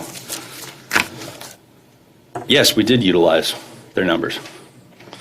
Ameren also asked you a question regarding adding load and how that can be beneficial to a company. Is it always beneficial to add load? I think it's important to figure out what your policy objectives are. And OPC has taken issue with an all the above yes objective, because when we say yes to everything, we tend to cancel out other policy objectives. And me is a very good example. 2 weeks ago, a week ago, I was up here in front of the commission defending the stipulation entered into by parties for Ameren's MIA 3. You know, the questions that we got from the commission at that point were, but this isn't going to defer any supply side investment, is it? No, it's not. They're very long on capacity. And then the hope was, well, will this retire future supply side investment that's already in line quicker? Well, if that's a policy objective, to go ahead and get a coal plant down earlier, this is clearly not going to do that. This is going to go ahead and maintain those. Now, again, the policy objective is important. I'm not advocating for one or the other. It's just that we're moving forward with things that are canceling out each other, which negates the benefits ultimately to customers. Ameren asked you a question regarding your testimony, the section on cobalt supply, and it kind of ventured into whether or not new battery technology might mitigate that concern. What was the purpose of your inclusion of that report in your testimony?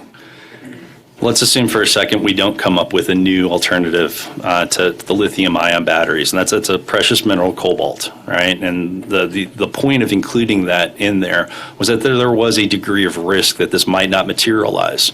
And if that was the case, ratepayers would be subsidizing, putting forward a considerable amount of money to something that would ultimately not be utilized.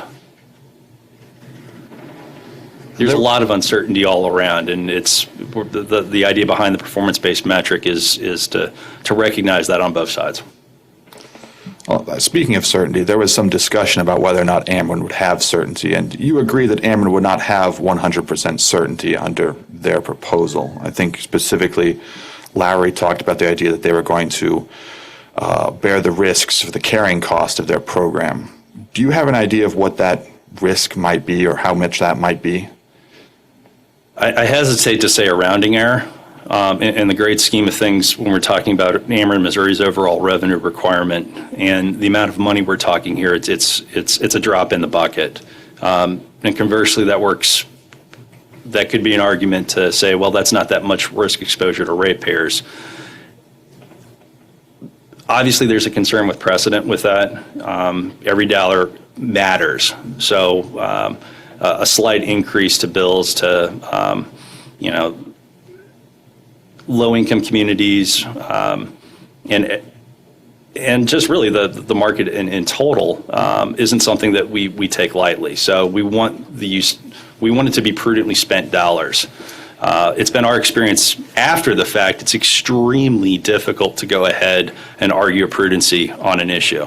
I don't want to be in a position where our office is being accused of Monday morning quarterbacking something. We wanted to put it out front, and we wanted to be as transparent as possible. Do you have an idea of what the specific dollar amount for this program might be?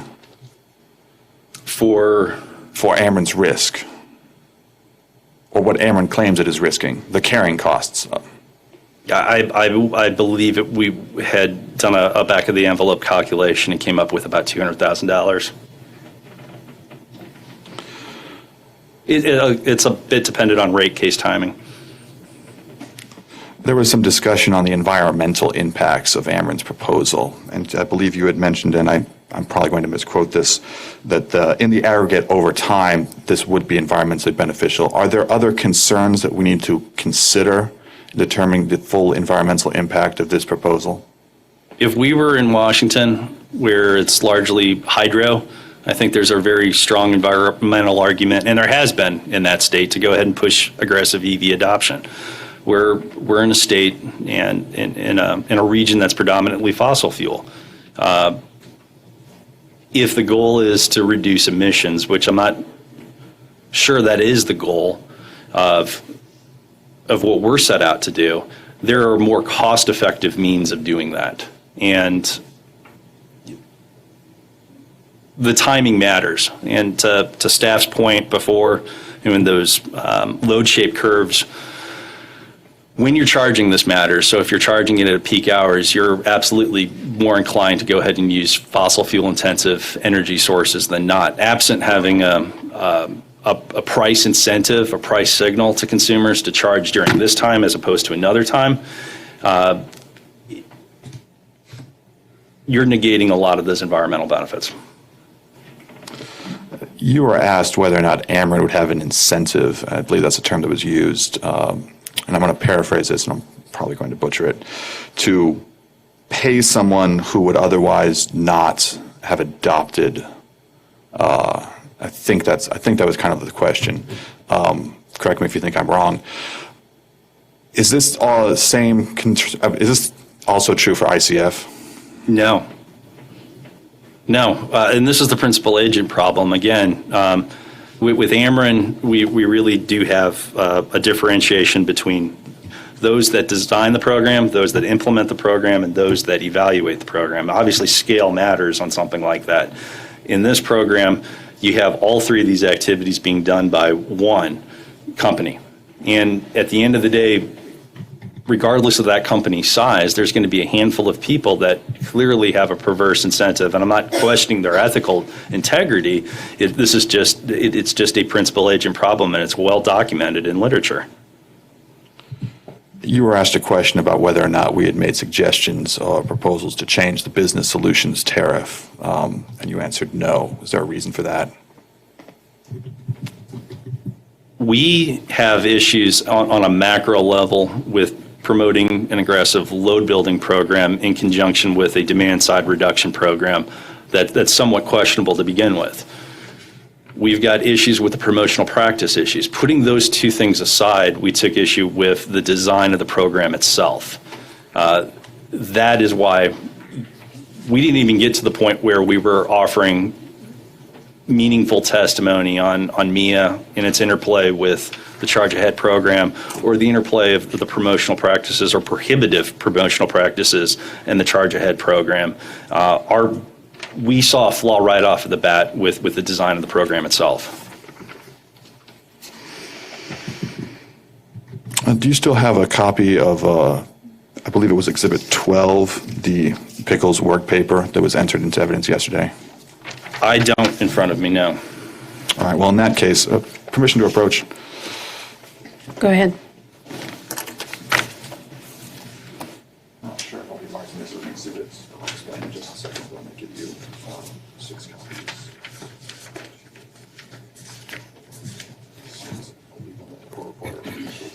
Okay. Can I inquire as to what's being given to the commission?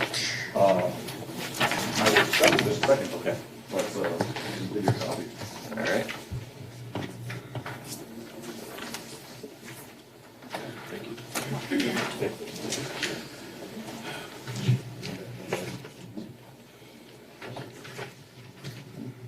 Okay, Mark, can I give you a copy? You did.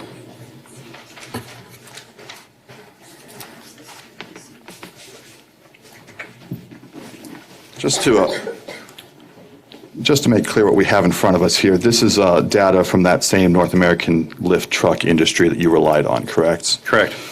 And while I know you don't have it in front of you, I believe this is actually the same data that's included at one point in Pickles' work paper, although I'm not confident enough to say that with any certainty.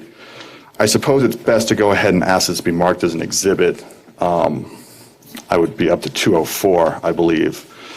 That's correct. This isn't the same as the one that Mr. Lowry had, is it? It is. I mean, is this part of?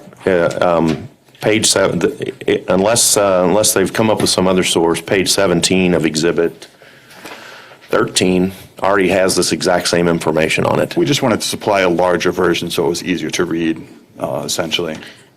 But if we all agree that it's the same, then I won't even ask to mark it as an exhibit. Well, I think we do, except the witness, of course, wouldn't admit that it was the same when I asked him on cross-examination.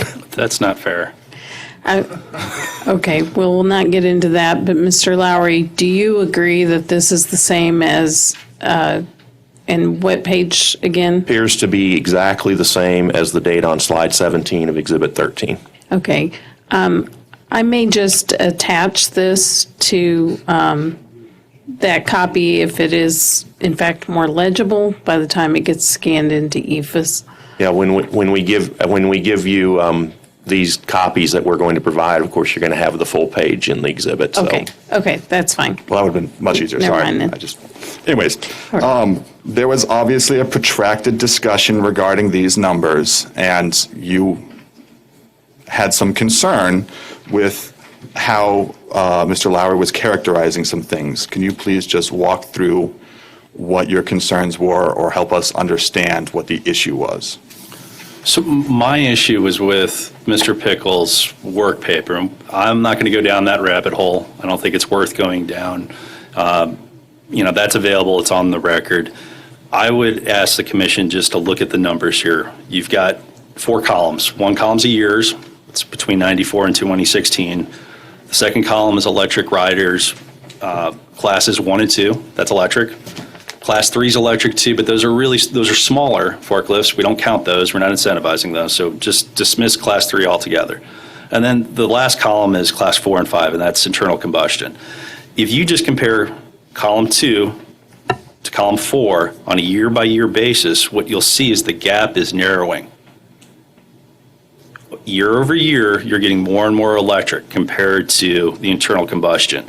You can fast forward and just compare 94, which is at 36,747 compared to 65,000 to 2016. Dr. Mark, are these sales? These are shipments. Which was a really good question. And what's missing from this, which would really add more color, is how many of these forklifts are actually out there, right? Okay, so this is the numbers shipped from China to America? This particular one? I don't read Chinese, but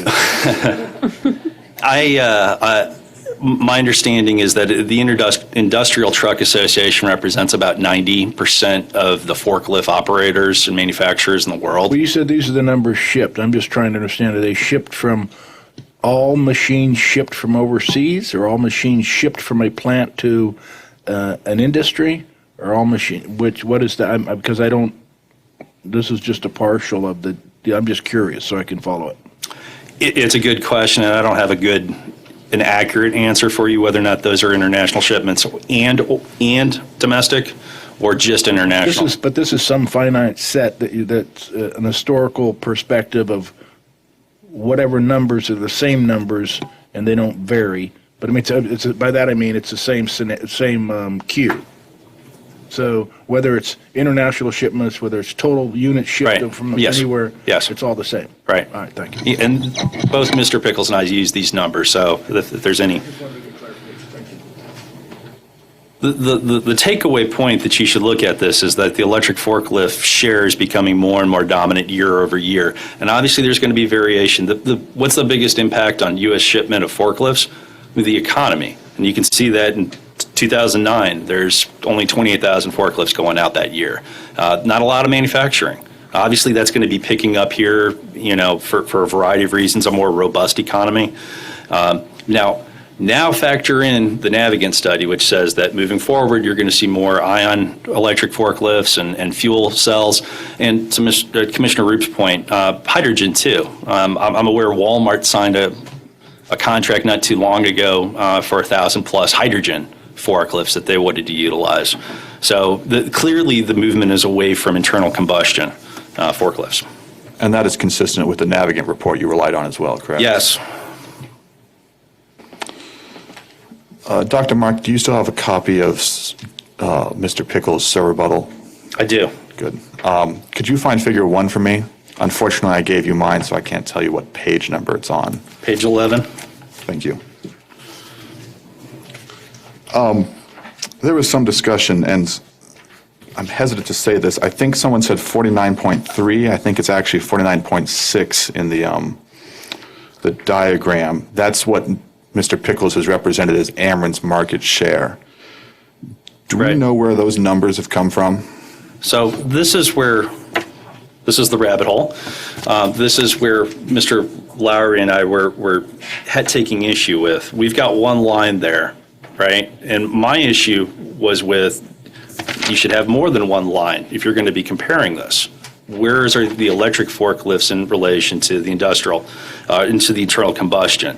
And again, moreover, what does that mean for the overall market saturation? But even putting those things aside, Mr. Pickles' own testimony, his own primary data, because that's really all that matters. At the end of the day, we don't care about North America. We care about what takes place in Ameren, Missouri service territory. In Ameren, Missouri service territory, it's higher than this.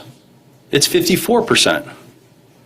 Now, he says it's 49.6%. Well, I'm sure the record will show Mr. Lowry has put forward that 49.6 is the new updated saturation study. We made a point yesterday asking Mr. Pickles on the stand whether or not he had updated his market potential study from 2016, and his answer was no. So I don't know the number behind that. But again, does it matter that it's 49.6 or 54%? It's still more than half. That's the point.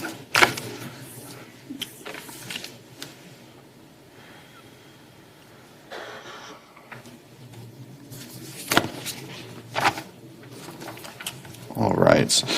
You were asked a few questions by Ms. Mers of staff, and at one point there was discussion on the ability of a company to add new forklifts, and you mentioned something to the extent that it's not a binary option. Do you remember that? Yes. Permission to approach, and I'd request to mark it an exhibit. Go ahead. I believe it should be 204. It is 204. What? It is, unless you marked that other one for identification. I don't know. You did not? I did not.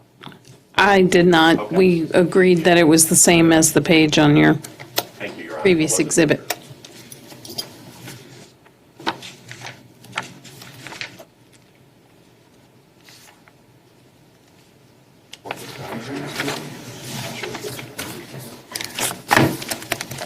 Okay, so exhibit 204 is forklift classifications from the United States Department of Labor, we'll call it that.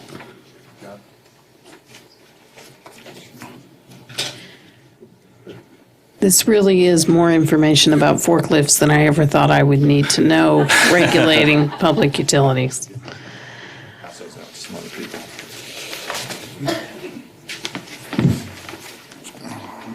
Dr. Mark, I believe in answering staff's questions, you mentioned that you had reviewed some more information. Is this the information you reviewed? Yes, it is. I'll go ahead and offer this exhibit. Or I don't think any foundation's been laid as to what relevance it has to the case, and it may, or what cross-examination question it's tied to. So I'm not exactly sure that it's primed to be offered quite yet. fair enough. Let me add some more. as I was asking you before, you were asking questions by staff about the ability of a company to add new forklifts, and you had basically stated that there was not a binary option. What was your basis for that? It's not just electric or non-electric. There's many variation, and this illustrates it just right off the bat. You have 3 different types of Class 1. You have, well, more than that, sorry. You have 11 different types of Class 1 forklifts, which would be operational. You have 10 different types of Class 3. Wait, I take that back. I'm looking at this wrong. You have 4 different types of Class 1. You have 8 different types of Class 2, many different types of Class 3. You have 1 Class 4 and 1 Class 5. As we read the tariff, the application moving forward, we're saying Class 1, Class 2. Obviously, some of those models are only going to be appropriate in certain scenarios. A lot of that just has to do with the size of that warehouse and how it's being utilized and how much weight it's being pulled. So there are opportunities. I would look just at this of gaming it, of being able to go ahead and claim that you induced further adoption when the other adoption was no other adoption. There wasn't a suitable propane or diesel option that they could have chosen. And this exhibit before you is part of what you relied on to reach your conclusion in response to staff's cross? Yeah, I mean, the other thing I did, I just got online and I asked myself, well, what would I do if I was a manufacturer that was looking to go buy a forklift? So I looked at the trade journals. I looked at a white paper by NITCO, and it was 10 questions you need to ask before you buy a forklift. So, this is all research that I do in just about every case. I mean, you try to do your due diligence and see if it makes sense. And for this, amongst other reasons, that's why I found the program flawed. I know a lot more about forklifts than I ever thought I would too. So I renew my offer for the exhibit. No objection. Seeing no objection to the offer of exhibit number 204, which I have titled Forklift Classifications from the U.S. Department of Labor, I will enter it into the record.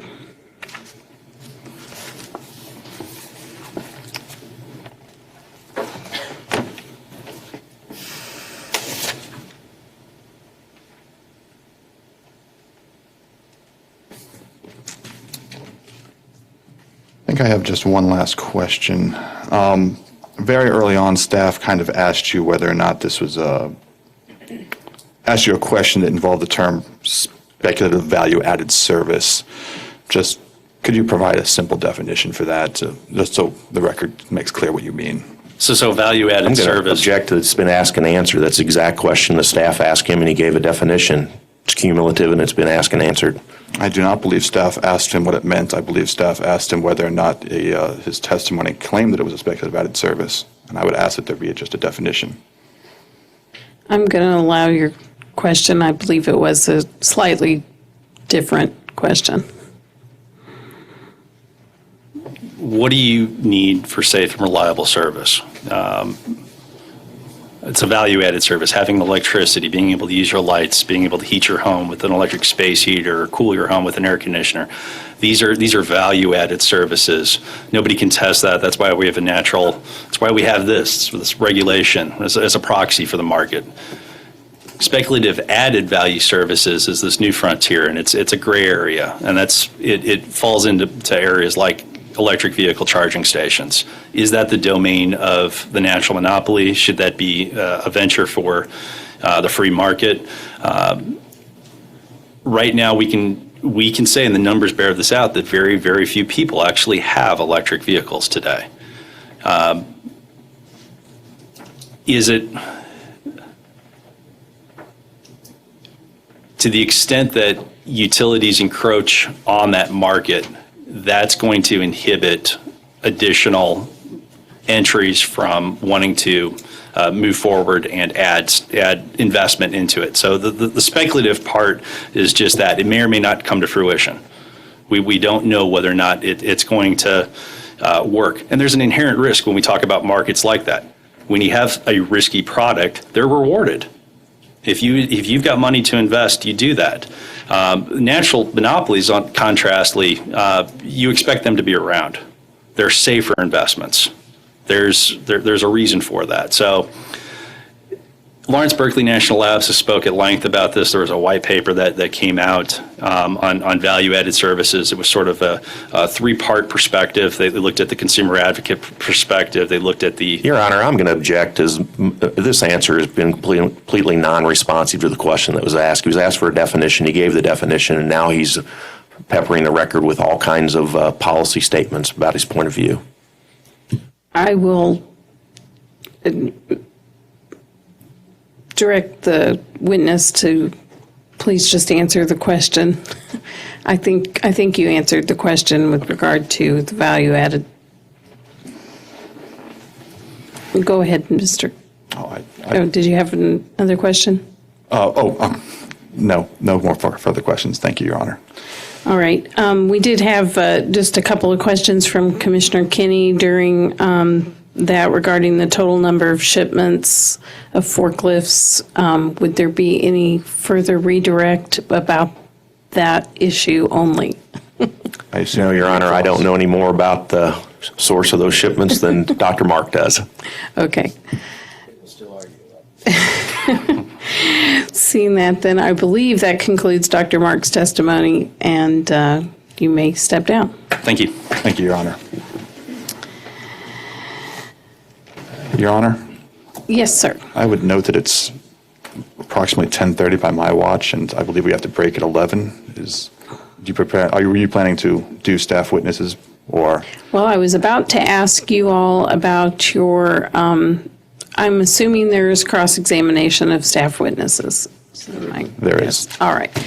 Well, in that case, since we do have agenda at 11, and I was planning to break by 10:45, are there any of the staff preliminaries for the first witness we have is Byron Murray?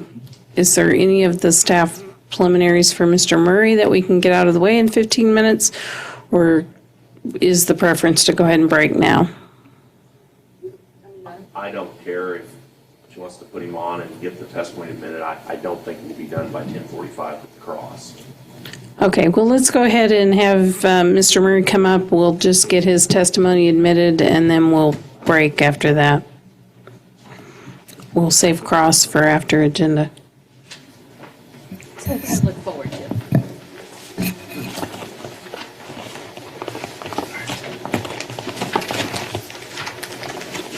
Do you solemnly swear or affirm that the testimony you're about to give at this hearing will be the truth?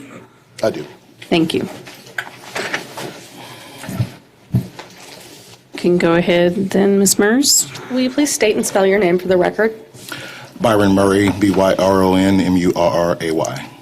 And by whom are you employed and in what capacity? Public Service Commission. I'm a regulatory economist 3. And are you the same Byron Murray who caused to be prepared certain testimonies that have been marked as Staff Exhibit 102, and which is your rebuttal testimony, and Staff Exhibit 106, which is your rebuttal testimony? Yes. And do you have any changes or corrections to your testimony? No. Is your testimony true and correct to the best of your belief and knowledge? It is. And if I asked you the same questions today, would you give the same answers? Yes. I'd like to, at this point, offer Staff Exhibit 102 and 106. Would there be any objection to Exhibits 102 or 106? No objection.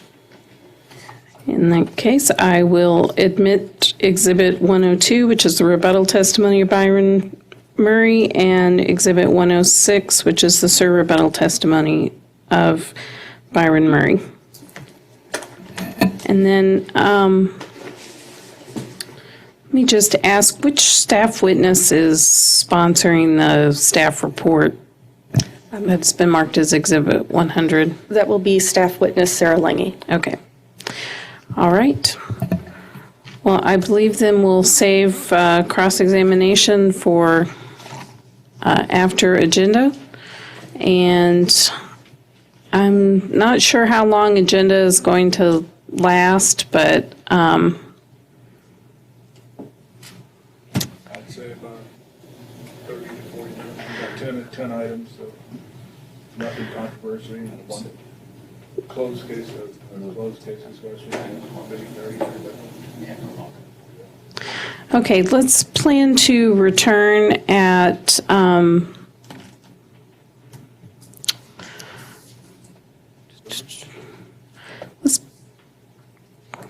well, I'd want to give the commissioners time to have a lunch break, so, I'd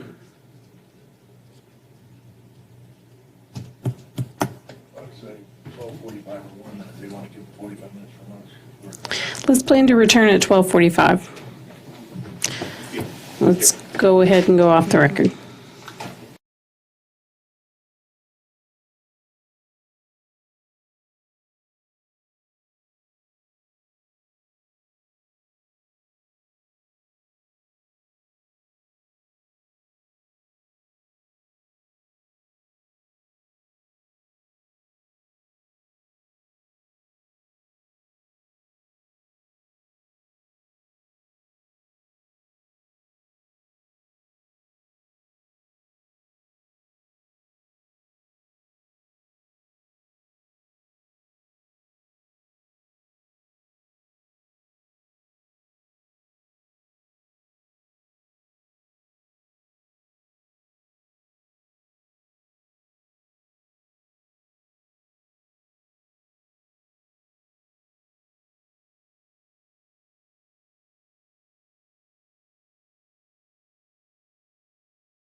by DNR to the VW Trust, reflecting DNR's current plan for how the VW Trust funds would be spent, right?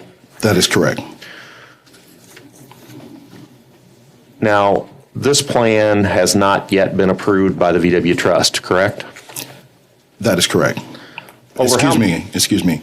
The plan Yes, is approved. not by the VW Trust yet. The plan is approved by the VW Trust for DNR to administer it.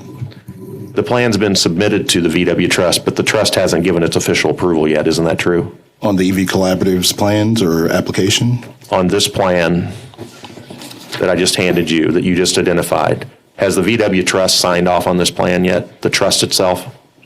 As far as I'm aware, they have allocated that money to Missouri, so the plan is in effect.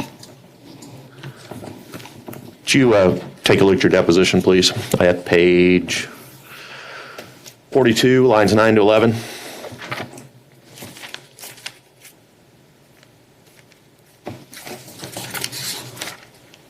Nine to 11? Yes. Go right ahead.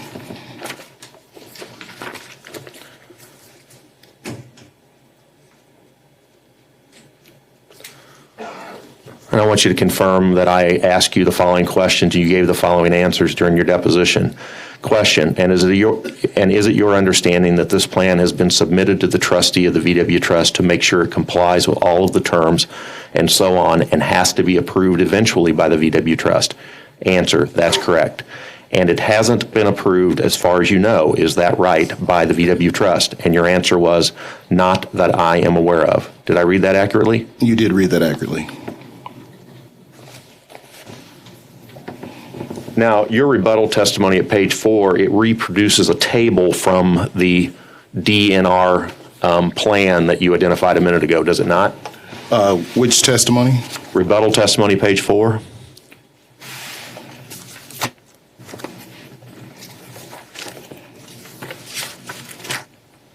Okay, what line? Well, can you look at the rebuttal testimony on page 4? Is there a table there? Yes, I see it. Is that the same table that appears on page 1 of the DNR VW Trust, or excuse me, I'll identify it exactly, the Missouri's Beneficiary Mitigation Plan that was issued by DNR? Is that the same table? That is correct. Now, that table has categories. It has 8 different categories, and there are dollar amounts associated with those categories. Is that right? That is correct. And one of those categories is Category 6, Airport and Cargo Equipment. Is that right? Correct. And DNR's current plan is to allocate $2 million of the $41 million to airport and cargo equipment. Is that right? That is correct. Is it possible that none of the $2 million actually ends up being available for cargo and airport equipment? Because the VW plan from DNR provides that if more money is needed for categories 1 to 3, that money from categories 4 to 8 may be shifted up to categories 1 to 3? That is possible. The planned EV money in Category 8 of the VW plan, which is also shown in that table in your rebuttal testimony, those dollars could also be shifted to Category 1 to 3, could they not? That is possible. You indicated that you have the business solutions tariff that was filed in this case with you, is that correct? Yes, I do. Can you please take a look at sheet number 166.1? I'm there. You see the measure table on that sheet? Yes, on the next page, 166.1. You see the measure table and particularly the description of the forklift measure? Under eligible measures and incentives? Correct? Yes. Under the description for forklifts, there's no capacity limitation listed, is there? I don't see a limitation listed. Under the VW plan, the Missouri's Beneficiary Mitigation Plan that DNR has submitted to VW, in order to qualify for VW funds for a forklift, assuming they end up being available, the forklift has to have a capacity of 8,000 pounds or more. Isn't that right? That is correct. By the way, do you know how, over what period of time the VW funds are going to be spent? I understand the funds can be available as soon as June of 2019. Over what period of time? It's a 10-year plan, isn't it? The mitigation plan? Yes. That is correct. So the funds presumably could be spent over a 10-year period, isn't that right? That is correct. Do you know the difference between the various classes of forklifts that exist or out there in the market? I'm not an expert on forklifts. Let me hand you what has been admitted into evidence as Exhibit 204. Thank you. You've heard of the Occupational Safety and Health Administration, have you not? I have. If OSHA, OSHA for short, right? You've heard that acronym? Yes. If OSHA indicates that there are various classes of forklifts and depicts what those forklifts are, would you assume that that's a credible, reliable source of information about forklifts? Yes. So would you agree that all of the forklifts shown in the box that's labeled Class 1 and the box that's labeled Class 2 on Exhibit 204, all of those forklifts could receive incentives under the proposed Business Solutions Program? Would you agree with that? I would agree with that.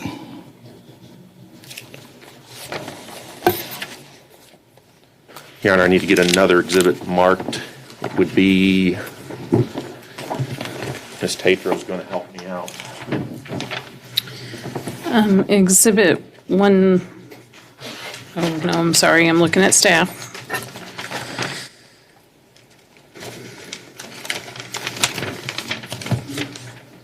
I have 14. Exhibit 14.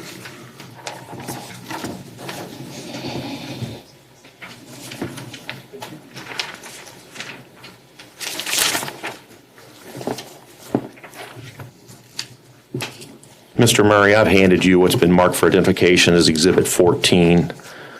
Would you agree that this is a screenshot from Toyota's website of various forklifts that Toyota offers?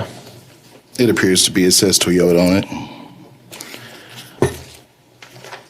Now, looking back at Exhibit 204, you see that Class 1 electric forklifts are electric forklifts that are ridden by the rider. I see that the people either sit on them or they can stand on the back and guide them. Would you agree with that?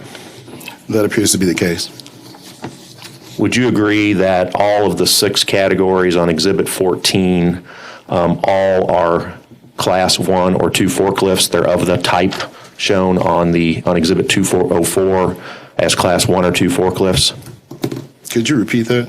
Would you agree that the 6 categories, the 6 pictures depicted on Exhibit 14, all fit within the types of forklifts that are identified by OSHA as being a Class 1 or Class 2 forklift I'm going to object to this. He's already stated that he's not an expert on forklifts. I understand that we're looking and comparing pictures, but just comparing pictures doesn't mean that they fit within a category. He can indicate how much knowledge he does or doesn't have. Is this leading to something, Mr. Lowry? Yes, it is. I'm gonna. It deals with the limitation of the availability of VW funds and the capacities.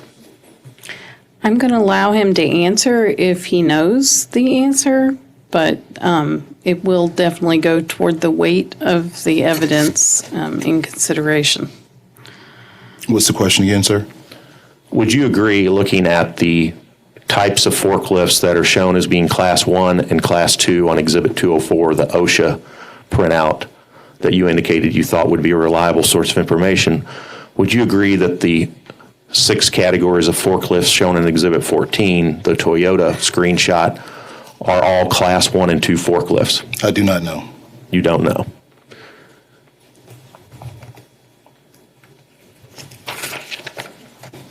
All right.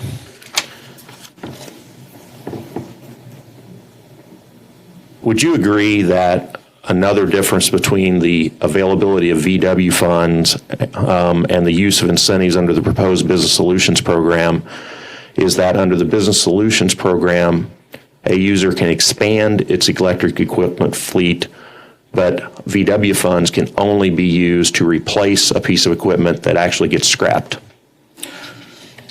The difference in the two programs from VW and what Ameren is offering is the question? Yes. Yes, that is correct. You can expand, Ameren's money can be used to expand the electric fleet. VW's money can only be used to replace a piece of equipment that gets scrapped, right? Correct. Let's shift gears just a little bit. Take a look at your rebuttal testimony, page 5.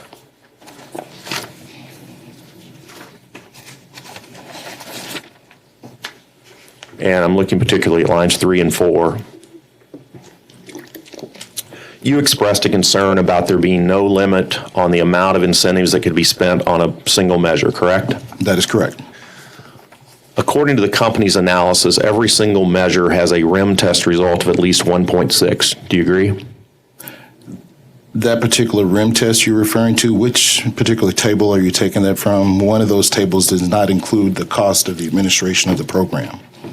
So these numbers would be wrong, in my opinion, and not really providing an adequate or correct, or the information would not be accurate if it did not include the incentives and the actual expenses of the program.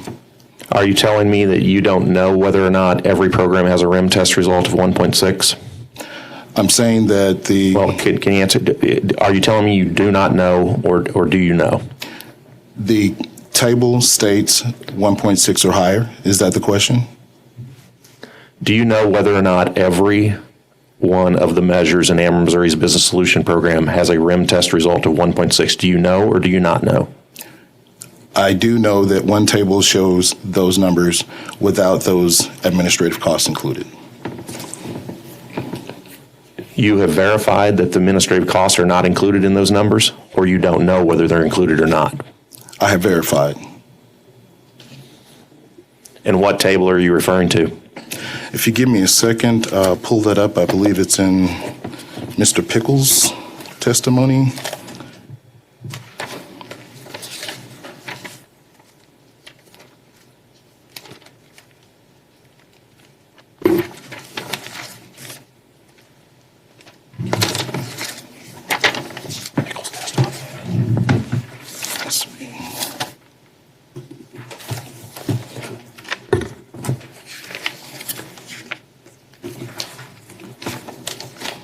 He knows the table he's pointing to.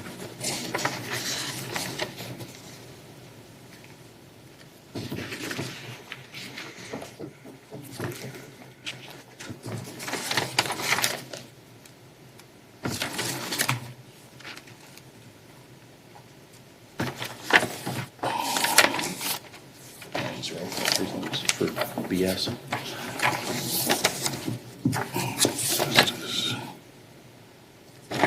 It's got to be in here.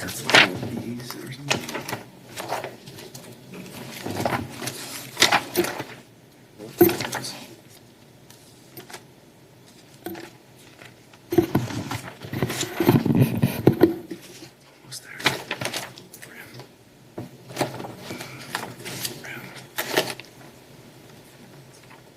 1.63. He wants to measure specific is what you're looking for, right? Yeah. Forgive me, there's a lot of paperwork here. Well, you indicated that you verified it and that you know the table you're talking about, so take your time. Thank you.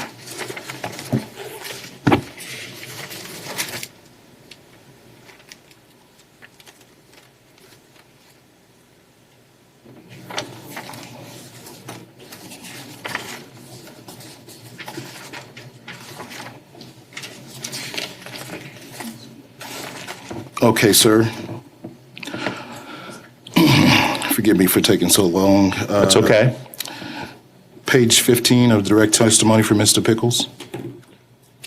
Page 15 of his direct testimony, okay? Footnote. Catch up with you. Sure.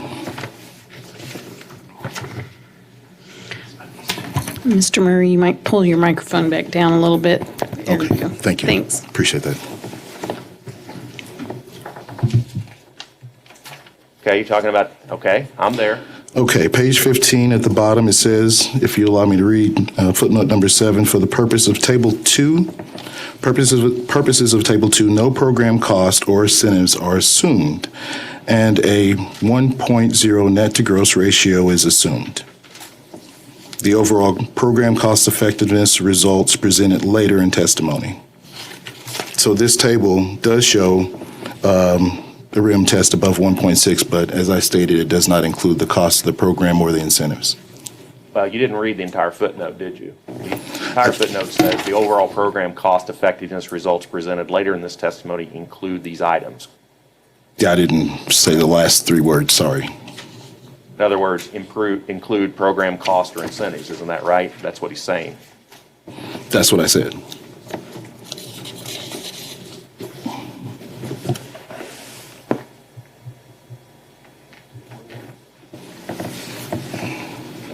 Your Honor, bear with me just a moment if you don't mind. That's fine. Just if you start questioning him again, you please use your mic, so.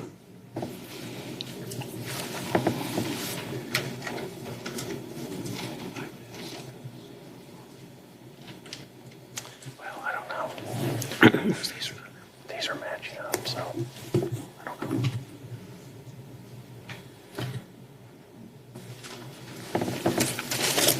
So I apologize. What you're saying is Table 2 doesn't include, as you understand it, doesn't include the program costs and incentives, right? Correct. You don't know whether or not there are calculations that do show that all the measures have a RIM of above 1 if you include the program cost or incentives. What do you mean by I don't know?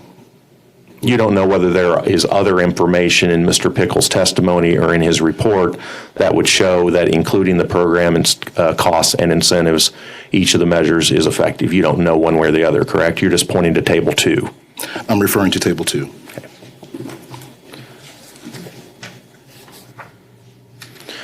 Now, if the company can implement a cost-effective load building program, in other words, one that has a RIM test result of more than 1, there's no reason why it wouldn't do so. Isn't that true?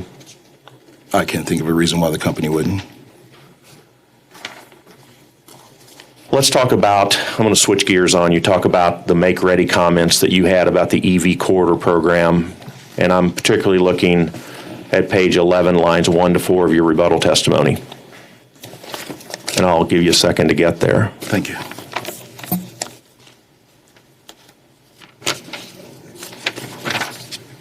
What page again, sir? Page 11, lines 1 to 4 of your rebuttal.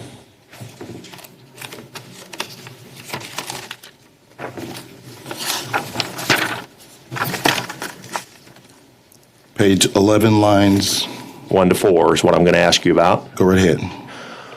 Now, there you say that the company's proposed EV program appears to cover costs that are, quote, outside of what the commission had contemplated, end quote, for the make-ready model, right?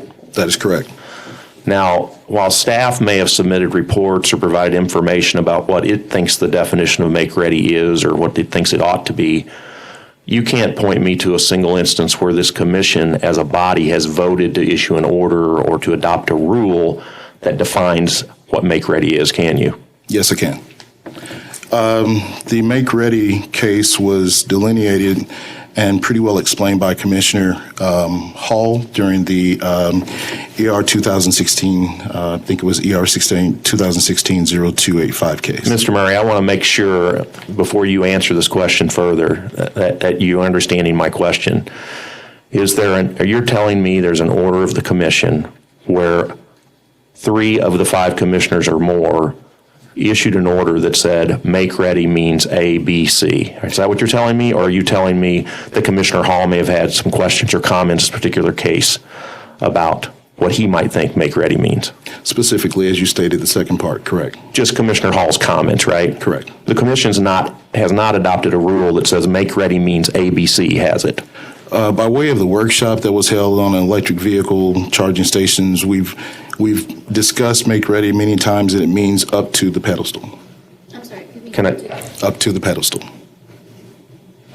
can I get an answer to my question? Has the commission, in a rulemaking, issued a rule that defines make-ready, voted on by the full commission? No, there were comments by. The answer to my question is no, thank you. Has the commission issued some kind of other order voted upon by the full commission that defines make-ready to mean A, B, C, or whatever it may be? No. Isn't it fair to say that in order to make the statement that you made at page 11, lines 1 to 4 of your rebuttal testimony, to make that statement accurate, what it should have said is that the program contemplates cost outside of what the staff contemplated would fit within the term of make-ready? That would be fair.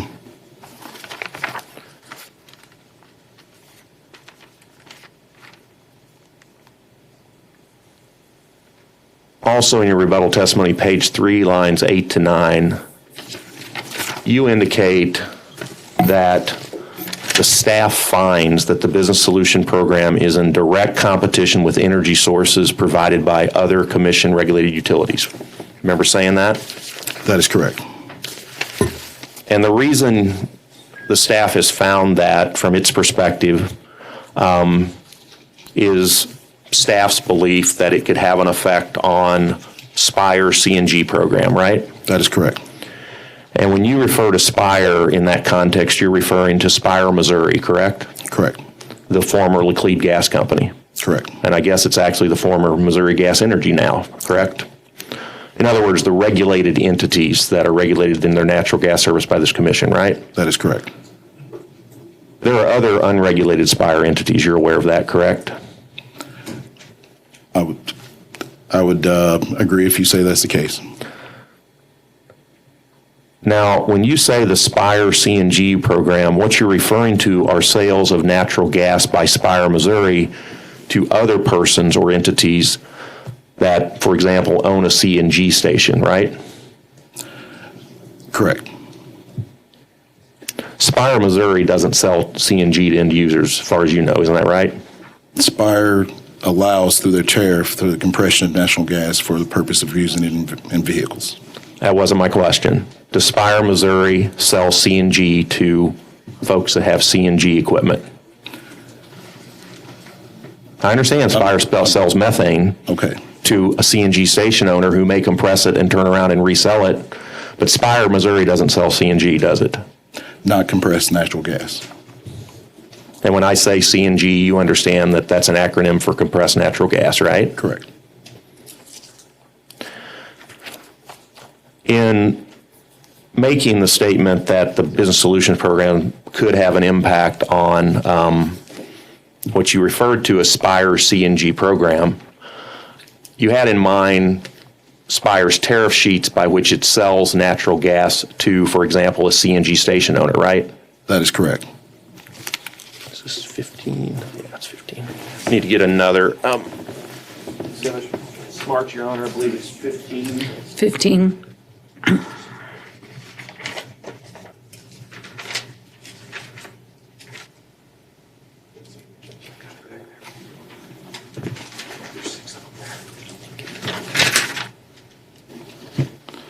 Your Honor, while that's being done, I just want to make sure I didn't miss it. Was 14 offered? No. Okay.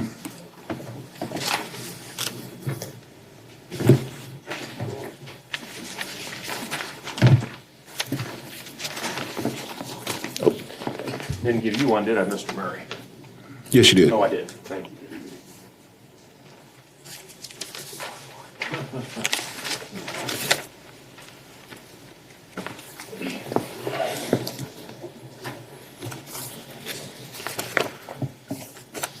Handed you what's been marked for identification as Exhibit 15.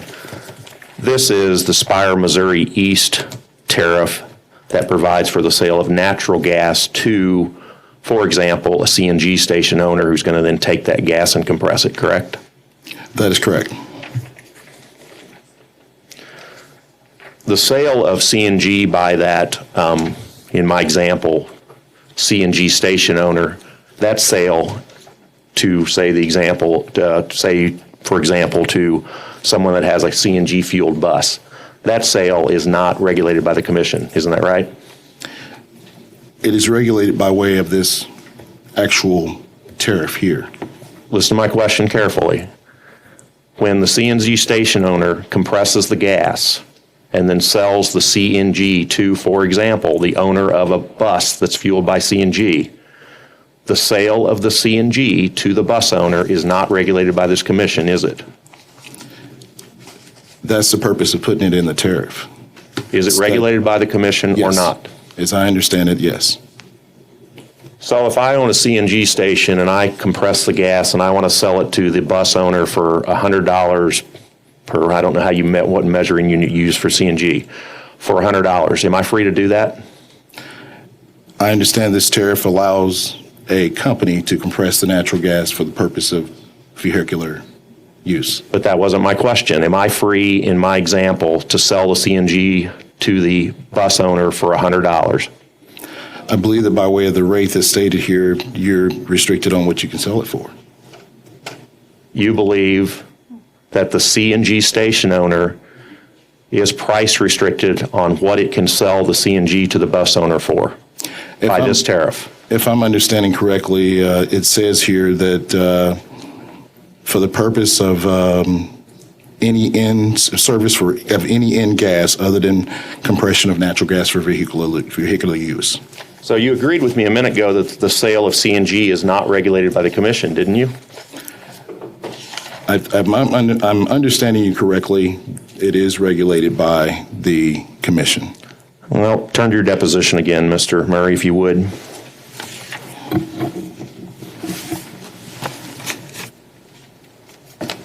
What page? Page 30.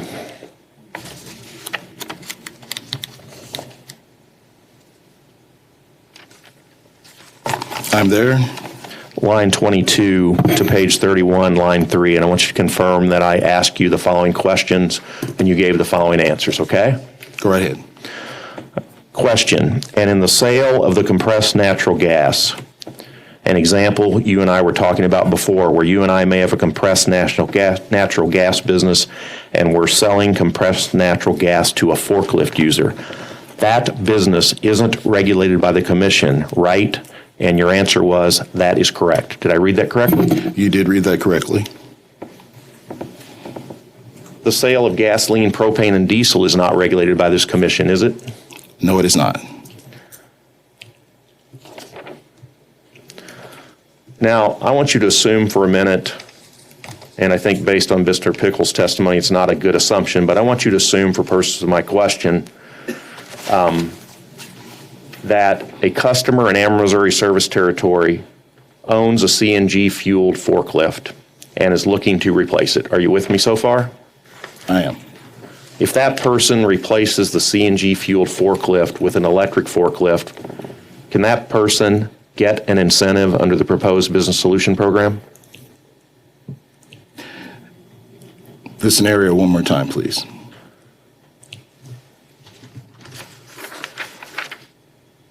The person has today a CNG-fueled forklift. Let's say warehouse XYZ has a forklift and it's fueled by CNG. You with me? I am. And warehouse XYZ is looking to buy a new forklift. If warehouse XYZ buys a new electric forklift, is warehouse XYZ eligible for an incentive under the proposed business solutions program? No. So if the incentives under the business solutions program are only being provided to customers who are replacing a gasoline, diesel, or propane power piece of equipment, the program can't be in direct competition with CNG fueled equipment, can it? Because the company provides... That was a yes or no question. Can it be in competition or not? Yes. Turn to your deposition again, page 31. I'm there. Lines 4 to 11, confirm that I asked you these questions and you gave this, I guess it's 2 questions and 2 answers. Question, and so if the incentive under the Charge Ahead Business Solutions Program are only being provided to customers who are replacing a gas, diesel, or propane forklift in my example, then there isn't any direct competition with CNG fuel forklifts, is there? Answer, as it's been stated, correct. Question, did I say that correctly? Answer, The way you stated that sounds right. Did I read that accurately? You read it correctly. Turn to page 31. Actually, it's on page 31. Let's look at lines 13 to 17. Question.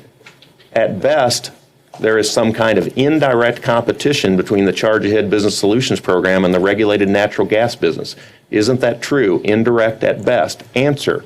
I would agree that it would be indirect. Did I read that correctly? You did.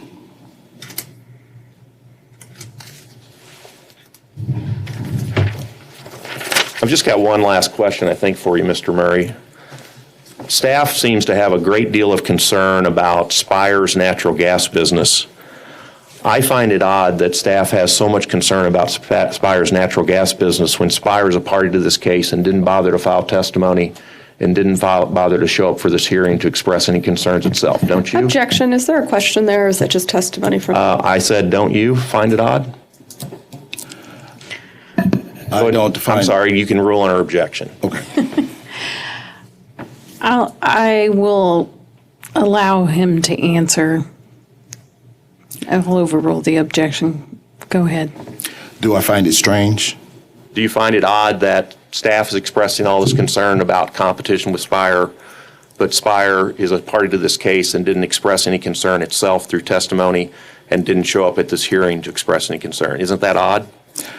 I don't know what Spire's reasoning is, so I can't say that's odd. Fair enough. Thank you, Mr. Murray. You're welcome. Are there any questions for Mr. Murray from the bench? Seeing none, we will go on to redirect. Any redirect? Your Honor, Oh. sorry, real quick before that, I was just, again, and I might have missed it, has 14 and 15 been offered? They were not offered. I apologize, Your Honor. I do want to offer 15. Okay, 15 was the Spire, Missouri East tariff sheet number 9. Would there be any objection to Exhibit 15? Seeing none, then I will admit that into the record. Thank you. And I will offer 14. He didn't know anything about it. I appreciate that. So then we will move on to redirect. Is there redirect by staff?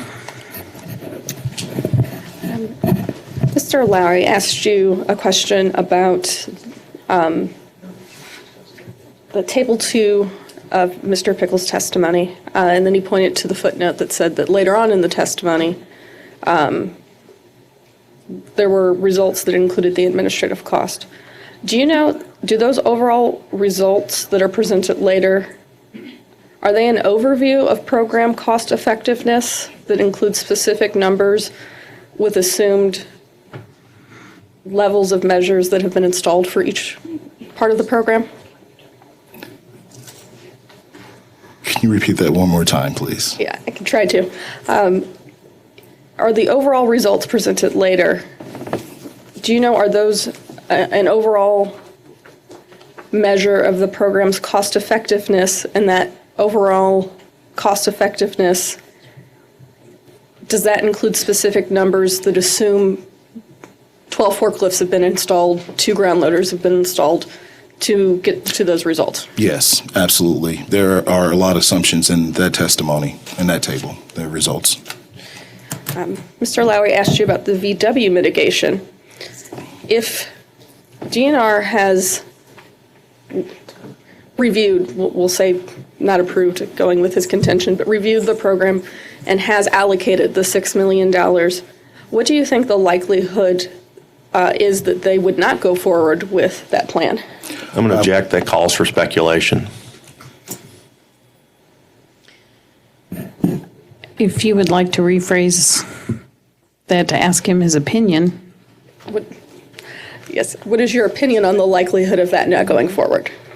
It's very likely, I believe, in my opinion. In fact, the aspect of this that's not being discussed here is the Electrify America portion of this.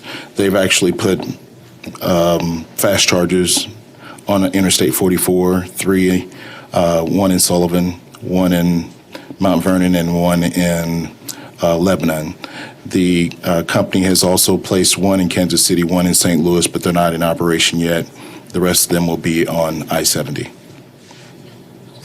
Mr. Lowry was questioning you about what the commission has or has not done in reference to make-ready models. Do you recall if there was a make-ready model tariff adopted in the most recent KCPL and GMO rate cases? I believe there was. Okay. And that voted on and approved by the commission, to clarify? Yes. Okay. Mr. Lowry also walked you through some examples relating to the competition aspect. I'm going to walk you through some hypotheticals. If there's a CNG seller that sells less CNG, do you think then Spire would sell less gas to the CNG seller for compression? If these incentives are in place, they would probably sell less natural gas as a result, if I'm understanding you correctly. And if Spire sells gas, we'll take a customer who compresses the gas themselves for use in their equipment. If Spire sells gas to that user, and they would buy, instead of an additional CNG unit, an electric forklift, do you think that Spire sells less gas in that instance? Yes. And just to clarify, Mr. Lowry was pointing out that this you can't replace a CNG forklift with an electric forklift under the tariff, but could a CNG forklift owner expand to add a new electric forklift? That would be an option. And if you could give us 1 second, I apologize.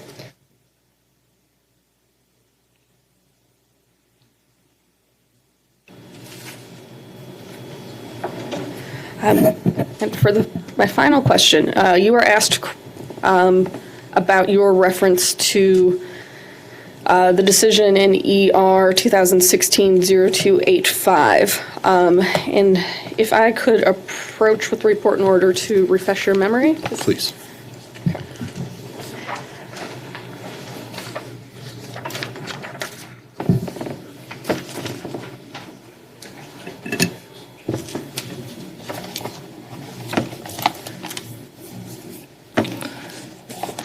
May I read this? Let's let your attorney ask the questions. Oh, I was just going to ask after you've read it, if you'd like to do it out loud. Oh, okay. I wasn't sure of how you wanted me to do that, so I was asking. I'll have you read it to yourself, and Okay. we can have the. Can we take official notice of the report and order in ER 2016-0285? No, I'd like to see it if we're going to take official notice, so I at least know what we're taking official notice of. Sure. Or we can read it out loud, which might be more expeditious. Okay, yeah. Well, do you mind reading that out loud then? Sure. KCPL may include in rate base any equipment such as distribution lines, transformers, and meters necessary to provide electric service to an owner of an EV charging station, whether or not that owner is affiliated with KCP&L. Also, the commission orders KCP&L to accumulate data regarding the appropriate electric rate to charge owners of EV charging stations and provide this data during the next general rate case. Did you want me to go further? That is fine.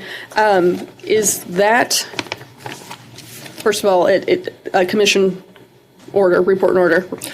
That is report and order from ER 2016-0285, page 46. And is that what you just read consistent with what you have been defining as a make-ready definition? Staff has used this specific as our standard for what defines make-ready. Okay, I have no further questions. Thank you. You're welcome. Thank you. I think that concludes your testimony, Mr. Murray, and you may step down. Thank you.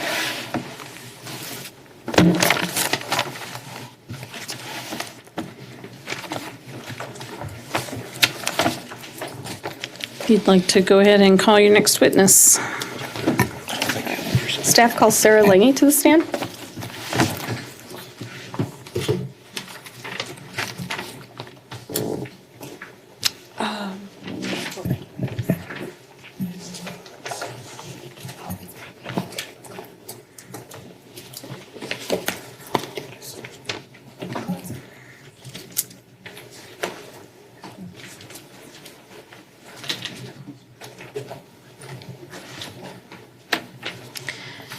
solemnly swear or affirm that the testimony you're about to give at this hearing will be the truth?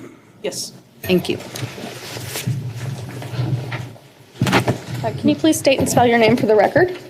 Sarah L.K. Lange, S-A-R-A-H, L.K. Lange, L-A-N-G-E. And by whom are you employed and in what capacity? Staff of the Missouri Public Service Commission. I am a regulatory economist 3 in the Tariff and Rate Design Department. And are you the same Sarah Lange who caused to be prepared certain testimonies which have been marked as Staff Exhibit 100, which is the staff report? Of course, I've lost my exhibit sheet.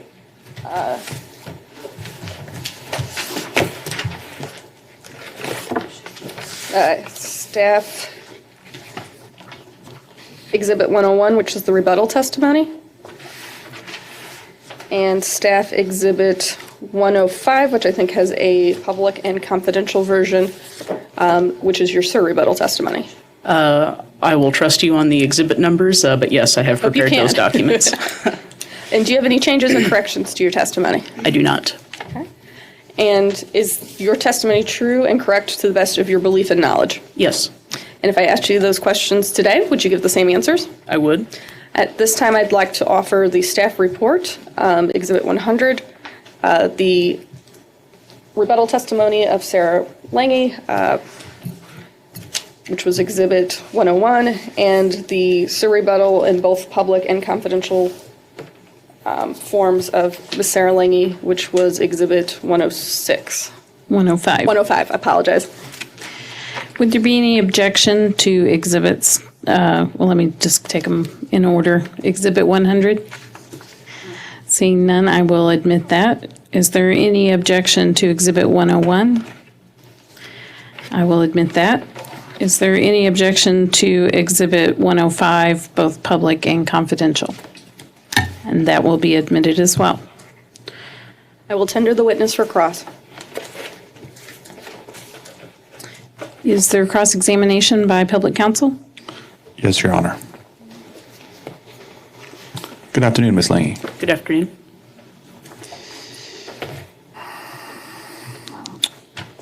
To begin with, Ameren makes use of what do they term a rim test in their case study, correct? Yes.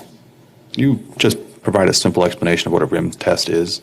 At its simplest level, you're just looking at what are the costs and what are the benefits, and above 1, a cost of 1 to a benefit of 5 is great. A cost of 1 to a benefit of 0.5 is bad. Does staff take any issue with Ameren's rim test? Well, I chiefly looked at the EV program, the 4 sub-programs within the EV tariff, and staff takes issue with the lack of a rim test. We asked Ameren early on for sub-program results. We've never seen those. We asked Ameren early on for an explanation of how they get from the concept of $259 per vehicle equals, $11 million budget equals 7,500 vehicles. And so they've claimed that that's a rim test. I don't see the connection between what they're claiming as the costs and what they're claiming as the benefits. There's no direction from point A to point B within any of their testimony, work papers, or materials they've provided us for those sub-programs. I'm not sure if I answered your question. You did, although, did you say Ameren did not provide a rim number at all, or? Ameren has Steve Wills in his direct testimony lays out a case that as long as the $11 million generates 7,500 vehicles, that the program would break even. Based on some corrections he makes to his testimony, in a surrebuttal, he revises that to, I think, around 8,500, 8,900 vehicles are necessary to break even. And he says that if a certain adoption scenario happens, a rim of greater than 1, the number might be 1.19, but I don't recall for certain, that rim will be achieved, but he doesn't, to me, that is not a reasonable test because there's no relationship between the programs they propose and the benefits that they claim. I would assume that these rim analyses require several different factors to be considered. Can you provide a short list, for example, of what factors are necessary to go into a rim analysis? Well, this is where Ameren's case, I think, really breaks down and where just it needs to be developed. So you got to look at the cost. Okay, so what are the potential costs? The potential costs are upgrades that are needed to a local distribution system. That might be very low in one area. There might be no upgrades needed in a given area. There might be substation improvements needed in another area. How do we know what level of distribution system costs are needed? That depends on three things. That depends on the speed of the charging, the system capacity at that area is total, and the system utilization that is current and projected at that area.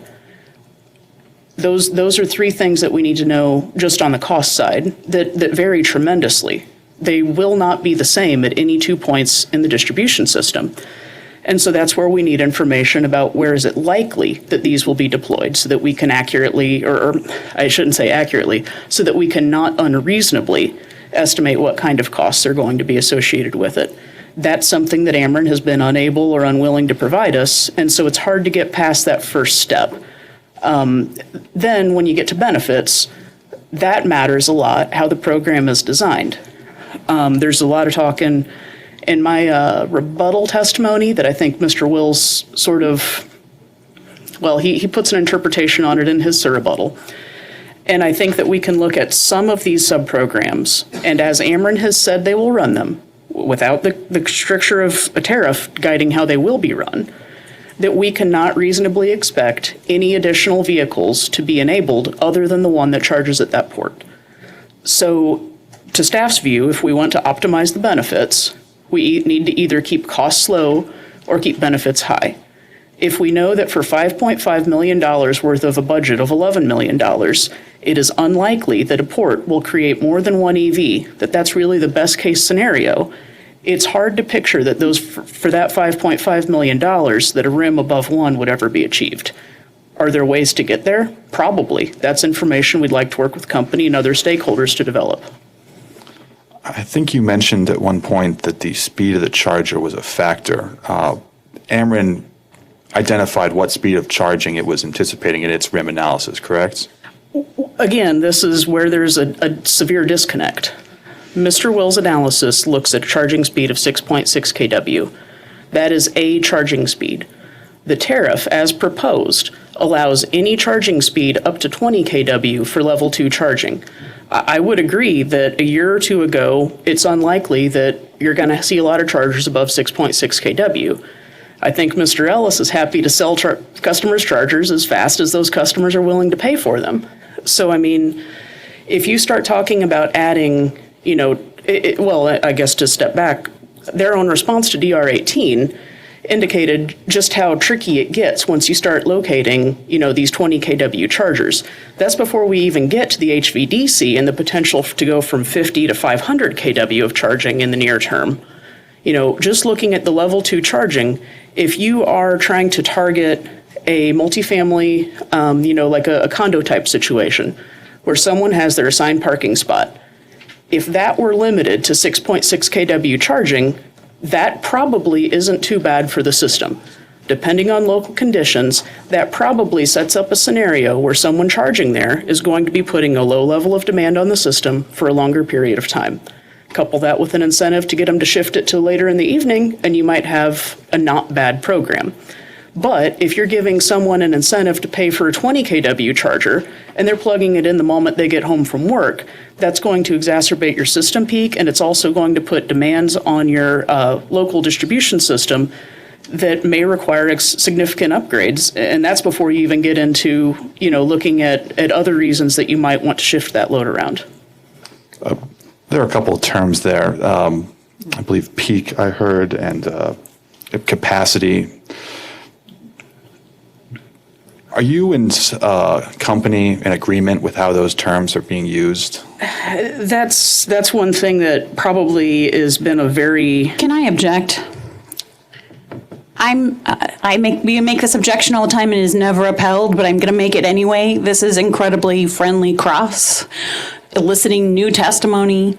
It is not cross-examination, examining issues. It's providing an opportunity for additional testimony. I would join that objection.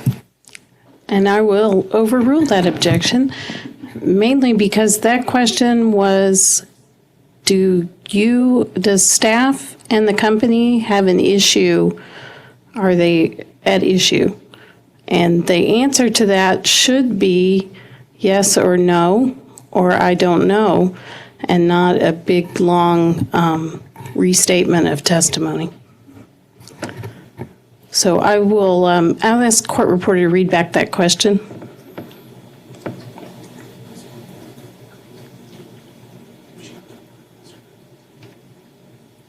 There are a couple terms there, I believe. Peak, I heard, and at capacity. Are you and company in agreement with how those terms are being used? And the witness can answer. Can I ask for clarification of whether that is in the context of how the company has used those terms during this hearing, or how those terms have been used in testimony? I see no reason to ask both. Both. Generally, in testimony, not to go into too much detail, but I mean, staff has asked the company what they mean by peak in DRs and otherwise, and we haven't necessarily gotten from the company what they mean by peak. When I'm going to object. The answer then is I don't know. Okay, I'll let the witness testify. Thank you, Ms. Tadro. If you don't know the answer, you can say you don't know. From what the company is now testifying, I believe they mean peak means 1 hour of the year. That, to me, is not the only relevant consideration of peak. And I think that distinction is an important distinction that the company is missing. And similarly with capacity, it appears that they are referring to capacity to mean generation capacity at the hour of peak. When I use the term capacity, and as I've tried to clarify in the testimony, capacity involves generation capacity, transmission capacity, distribution capacity, and those things all matter at various hours throughout the year. You mentioned previously, with regard to RIM tests, that a RIM above 1 was a good thing, correct? It means that the benefits outweigh the costs. Is it possible for a load building program to be detrimental then if the RIM is above 1? It depends on the rate treatment. So yes, you could get to a rate case and the revenues get allocated to one class and the costs get allocated to another. So it depends. It depends. Did the company rely on a study by or regarding Indianapolis Power and Light? Are you aware of such a study? They have indicated, yes, that they relied on, at least in part, on that study.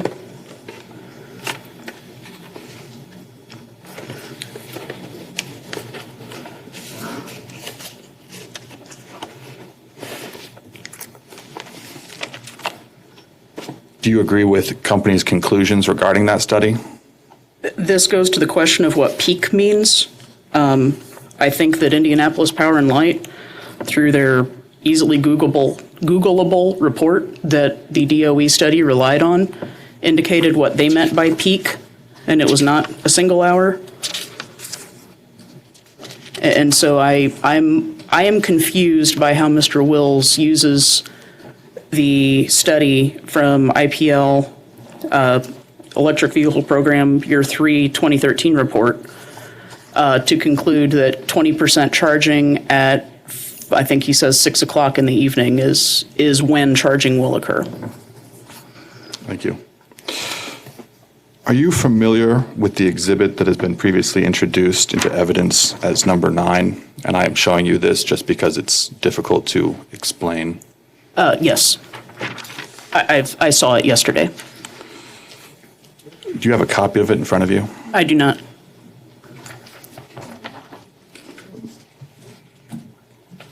With the court's permission, may I lend her my copy? Yes. If you want to, well. I was just going to ask if you would show it to her counsel first, but I can see from here it's a copy of Exhibit 9, so. I will note for the record that I have marked a corner with the number 9 just to indicate exhibit, and that is the only difference. If you would like to confirm that. I don't know exactly how I forget if it was Mr. Opitz or Mr. Wills who introduced this yesterday as their product, but I accept that this is Exhibit 9. The blue line that we see on Exhibit 9, that is, according to the exhibit, taken from the ICF Residential Charge Study for Southern California, Edison Charge Ready Program Metering Study, correct? That's what it says. Do you agree that that is a good proxy for load shapes in Ameren, Missouri service territory?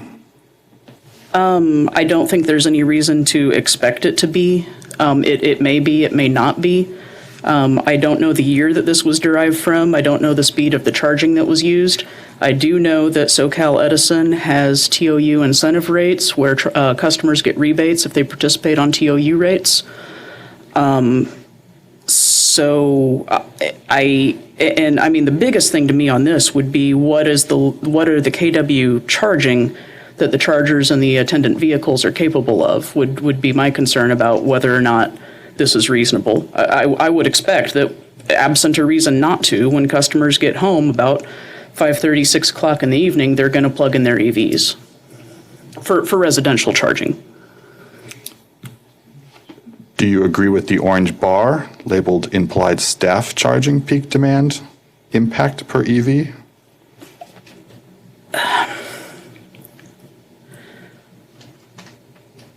You know, I really struggle with this because I think the intent of staff's analyses were not to say we know when people will charge.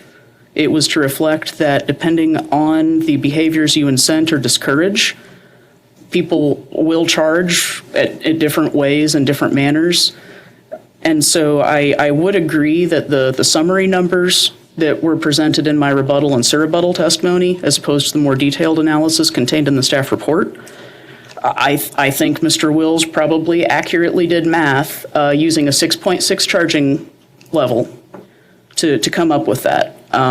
You know, I don't agree that 31% would be reflective if you look at the 19.2 or the up to 20 kW charging.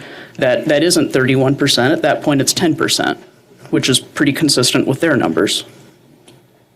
In answering a previous question, I believe with regard to this graph, you mentioned that SoCal Edison has time of use rates.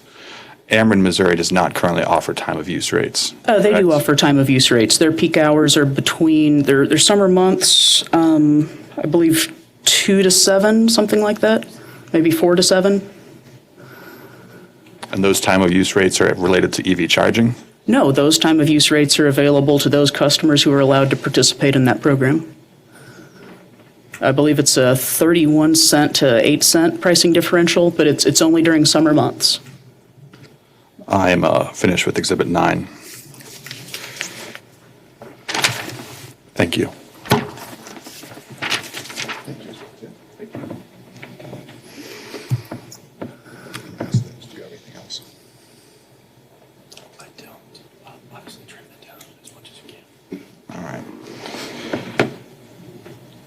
Were you here earlier or otherwise observed the testimony given by Ameren's witness, Mr. Justice? Generally, yes. Mr. Justice, or do you recall Mr. Justice stating something to the effect that staff and OPC had failed to provide constructive criticism or other feedback? I very much recall that, as I was shocked by that.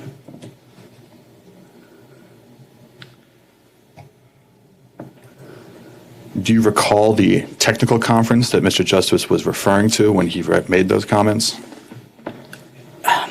I am concerned that I recall nothing similar to what Mr. Justice described. I do recall that at a point during the first technical conference, I asked where the company was headed with their presentation and what their intent was for technical conferences, because approximately halfway through a 3-hour technical conference, We were on slide 4 or 5 of a 40-slide deck that contained less information than the information contained in the direct testimony. So I take it you don't agree with Mr. Justice's statement regarding the failure to provide constructive criticism? Absolutely not, neither at the first technical conference nor at multiple interactions between staff and the company, and to the best of my recollection, OPC, that occurred during this past summer, both in this case and in, frankly, opportunities that we took to get in contact with Mr. Wills in between formal meetings. Just one last question. Staff is in general support of OPC's performance metric. Well, actually, you know what? Let me take that back, I should say.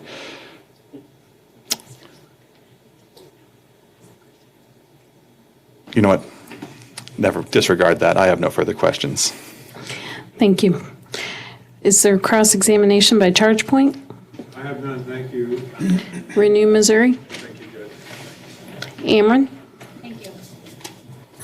Good afternoon. Good afternoon. Ms. Lange, I took your deposition last week, is that right? Sure did. Do you have a copy of it with you? I believe I do. I do. Okay, great. Hopefully we won't need it. So now, in your rebuttal, you'd agree with me, you calculated the net margin per electric vehicle using various scenarios, and those scenarios varied by different assumptions such as the level of charging or the number of ports. Is that a fair description? I'm not sure that it is. If you could give me a moment to find my testimony.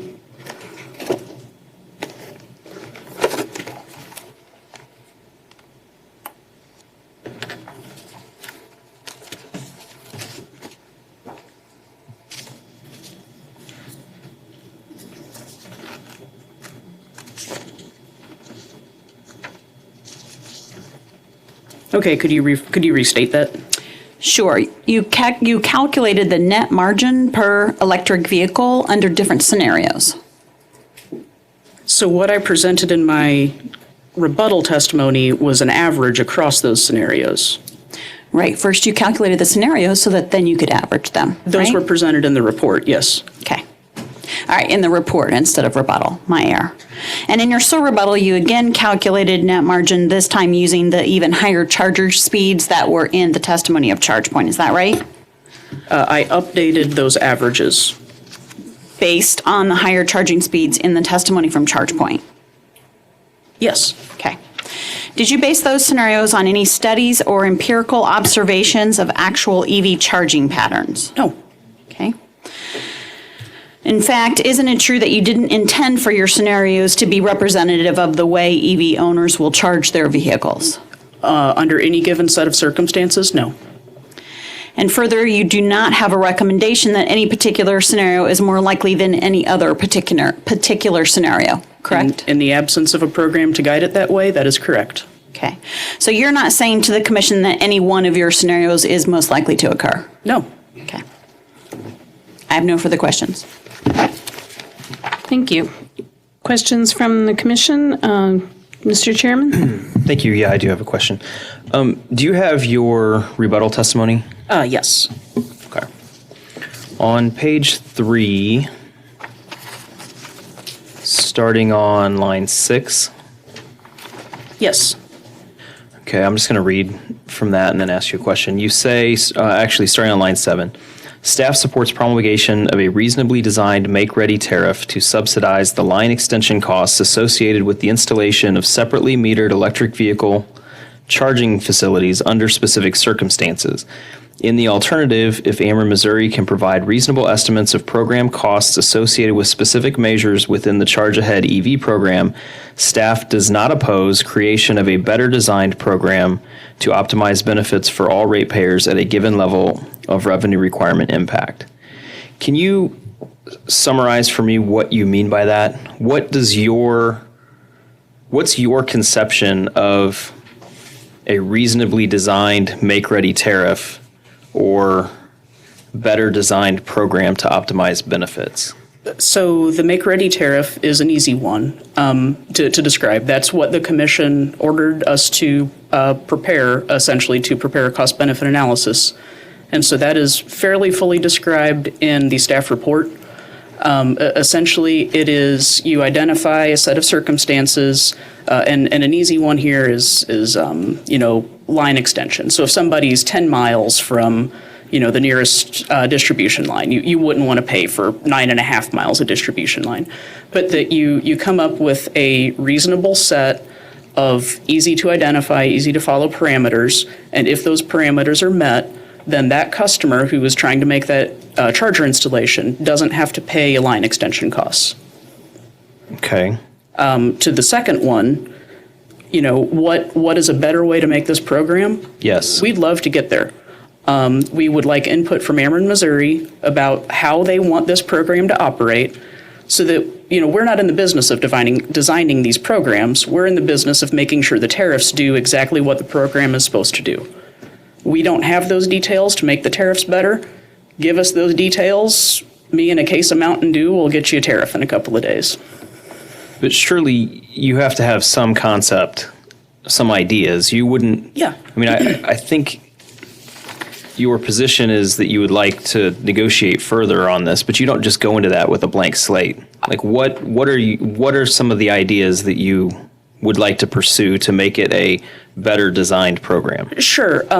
Personally, something that I think would make sense to look at are prioritizing areas that have either low or no upfront distribution costs, not so where we're not having to add a substation to accommodate this charging load. Another big one are areas that are likely to have port sharing. So that might be hospitals, that might be employers that run 3 shifts, where one port can reasonably be expected to cause 2 or 3 EV purchases instead of a dedicated port in a closed private condo garage. So I mean, those are certainly some of the things we've looked at. There's some examples of that in the infrastructure report, and there were some examples of that in the KCPL testimony, which we directed Ameren towards early on in this process. Okay, thank you. Thank you. That's all the commission questions. Is there recross examination based on the chairman's questions from public counsel? There is. Ms. Lange, you were just asked in broad strokes mechanisms by which Ameren's proposed tariff could be made better. Would you agree with that? That was how I understood it. Would you, in your opinion, would you agree that the addition of a risk-sharing mechanism could potentially improve the tariff as designed? This is where staff and public counsel differ. I think there are 2 ways to address this. From staff's perspective, a narrowly defined program is a reasonable way to deal with ratepayers' funds. My understanding of OPC's perspective on this, and I guess you can correct me if I'm wrong in the briefs, is that if you give the company this risk-sharing mechanism, then it's their prerogative to optimize it. We're coming at it from you need the narrow tariff to ensure that the company does what they're supposed to, doesn't do what they're not supposed to. So I think those are just 2 fundamentally different approaches. Based on past experience, I think staff and public counsel could find common ground on that, but sitting here today, I don't know what that is. Would you at least agree that the OPC's risk-sharing, in your opinion, the OPC's risk-sharing proposal is superior to Ameren's proposal as currently drafted? That really gets into an accounting question that I'd have to defer to Mr. Oligschlager as to whether or not we're comfortable authorizing that deferral. I do know that my boss, Ms. Cleathermus, has stated in testimony that she sees that there's some potential for a way forward there, but I think that the accounting details matter, and thankfully those are someone else's problem. Thank you. No further questions. Any further cross-examination from ChargePoint? No, thank you. Renew Missouri? Ameren? None, thank you. Is there redirect?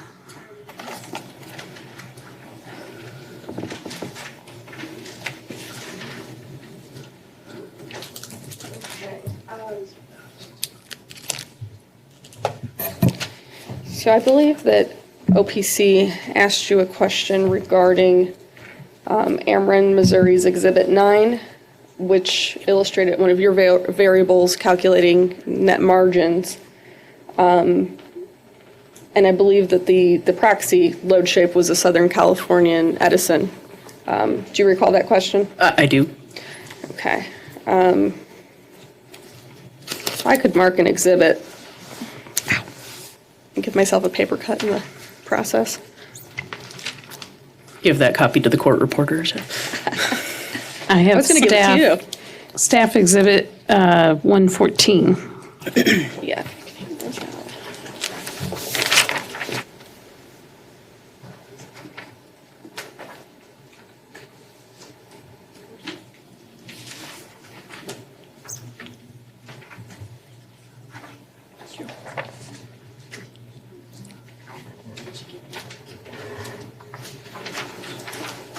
Thank you.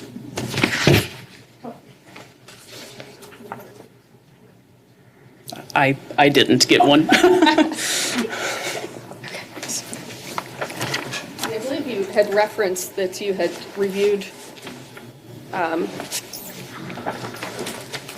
these documents.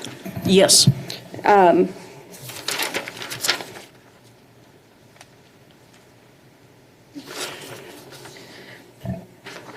And can you just explain what this document is? So this is the Southern California Edison, the rebates that they offer for installation of EVs or, for if they elect to be on the standard residential TOU, they receive a $500 rebate. If they elect to be on the TOU EV-1, they can receive a rebate of up to $1,500. So then this document is saying that to be a part of that program, you have to be on a time of use rate. Yes. Okay. I'm sorry. This document is saying that to receive a rebate, you have to be on a time of use rate. Customers could, and certainly can in any electric territory, to my knowledge, go out and purchase an EV and not even tell a utility company about it as long as they're not, melting their electric meter. Okay. I'd like to go ahead and enter this exhibit. Is there any way to get a readable copy of this exhibit? Yes, we will find a better, more eligible version and get that to you as soon as possible. I apologize. I mean, it's legible, it's just very tiny. You just don't have your magnifying glass with you. I understand. Okay, so this document is Southern California Edison's Charge Ready Home Installation Rebate. Would there be any objection to this Exhibit 114? Yes, to the extent this exhibit is being offered to show that there was a time of use that existed during this study. There's no date on it. We don't know when it became effective. We don't even know if it was in place when the metered study happened, so there's no foundation for it. There's no relevance, and it shouldn't be included in the record. I can lay a better foundation. To your knowledge, was this in effect during? How does this time of use relate to the load shape that was featured on that Exhibit 9? The SoCal Edison time of use framework is an example of a narrowly tailored utility program to deal with when EV loading hits the system. I'm not certain when this program began. I see no reason to expect that. Sorry, let me rephrase.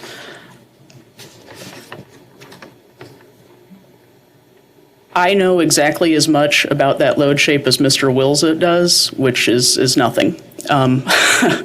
So no, I do not know if this program was in effect when that load shape was created, because I don't know how archaic that load shape is relative to their current load. I think it's the same objection.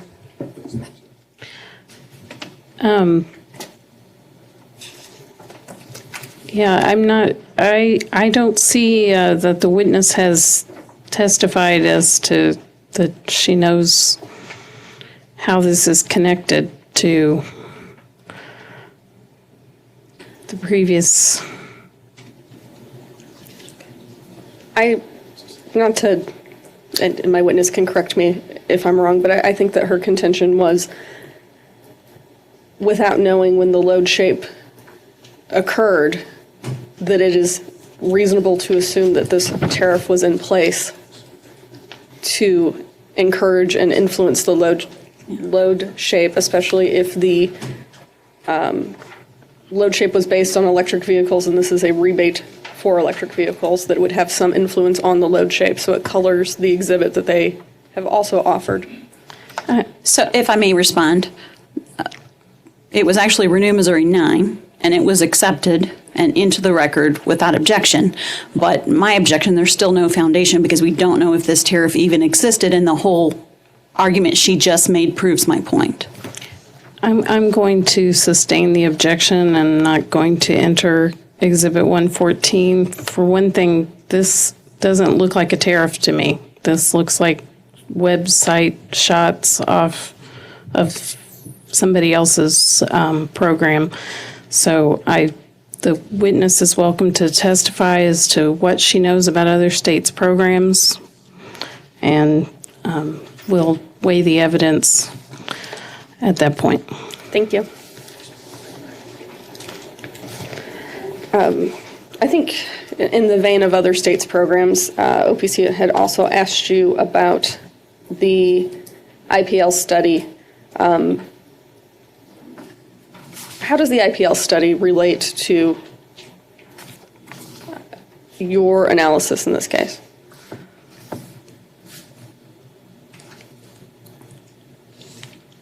So I think the guidance that we can get from the IPL study, as well as the concept that we see in the SoCal Edison study, or SoCal Edison program of tying a rebate to a rate is a good example that we might look at for Ameren for a possible way forward. I mean, it's up to them whether they do that or not. But when I look at the IPL report, I do see that. Let me get the quote correct here. While she's looking, Your Honor, I'm going to object as non-responsive. She asked how it related to her testimony, how the studies in her testimony. I will sustain your objection. Let the witness answer how it's related to your testimony, which I think she did. Am I correct? I was mostly there, but I'll accept your representation that I did. And I guess to put a little bit more color on the question I was asking, did you, when coming up with your testimony, review this IPL study? I reviewed the IPL study in analyzing Mr. Will's testimony. It does not directly relate to my testimony. And is this cited in Mr. Will's testimony? So he cites the DOE study that draws from this study, and he said yesterday he had no knowledge of this study, I believe. Okay, but your steps then were to go to the DOE study and then find the foundation source for that study? Correct. Okay. And then, well, I'd like to mark an exhibit. Staff's next exhibit number is 115.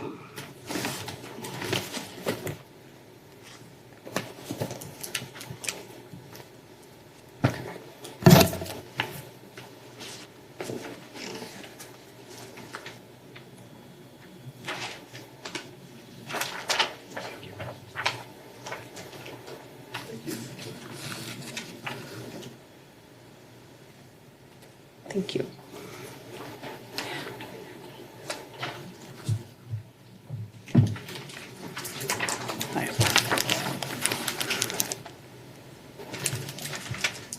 So what I've handed you a copy of the IPL study that is referenced in the DOE study that is referenced in Mr. Will's testimony? I believe so. Yeah. Okay. And can you explain how the IPL study related to your analysis of Mr. Will's testimony? So looking at page 3, the project objectives, frankly, seem identical to what Ameren has laid out. They want to foster EV adoption by installing public charging stations to reduce range anxiety. They want to they want to gain further insight into the potential system impact from the use of EVs. What they do that Ameren doesn't do is to accommodate the use of EVs by offering time of use rates to EV customers designed to promote charging during off-peak periods. And it goes into some detail about the residential TOU rate that I believe Mr. Wills received as an exhibit yesterday, and that he stated he didn't know whether or not was the rate available to EV charging customers. Okay. I'd like to go ahead and offer this exhibit. Would there be any objection to Exhibit 115, which is the Indianapolis Power and Light Company, which we've been referring to as IPL, Electric Vehicle Program Year 3 2013 report?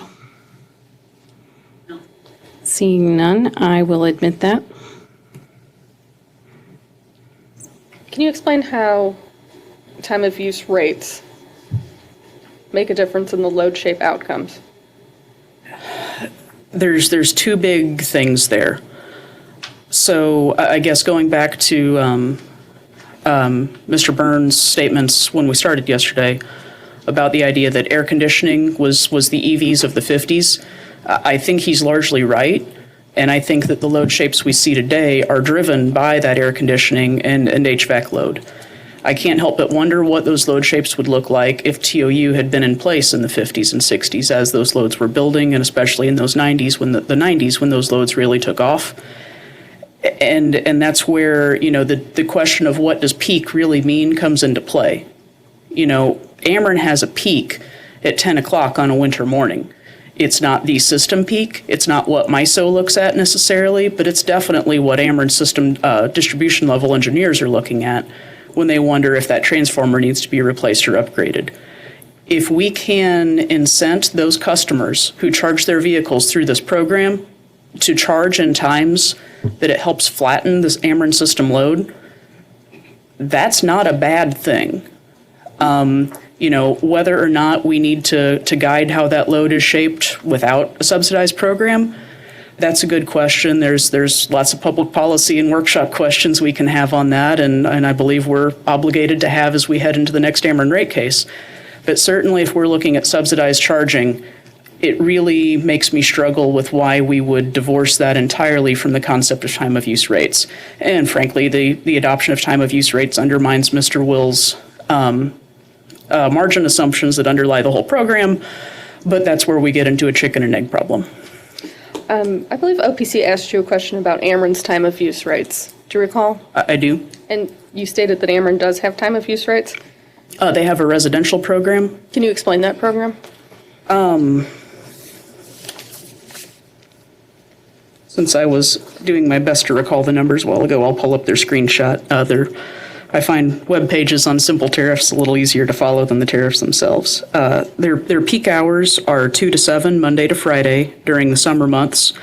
And then that rate is 31.5 cents per kWh. Their off-peak hours are 7 p.m. to 2 p.m. Monday to Friday, all day on weekends. And that rate is $7.87. And they do not have that on-peak rate available in the winter. It is summer only. And what's the importance of those peak hours in the context of what we've been looking at for load shapes? So that's where it matters what we're talking about when we talk about peak and when we talk about capacity.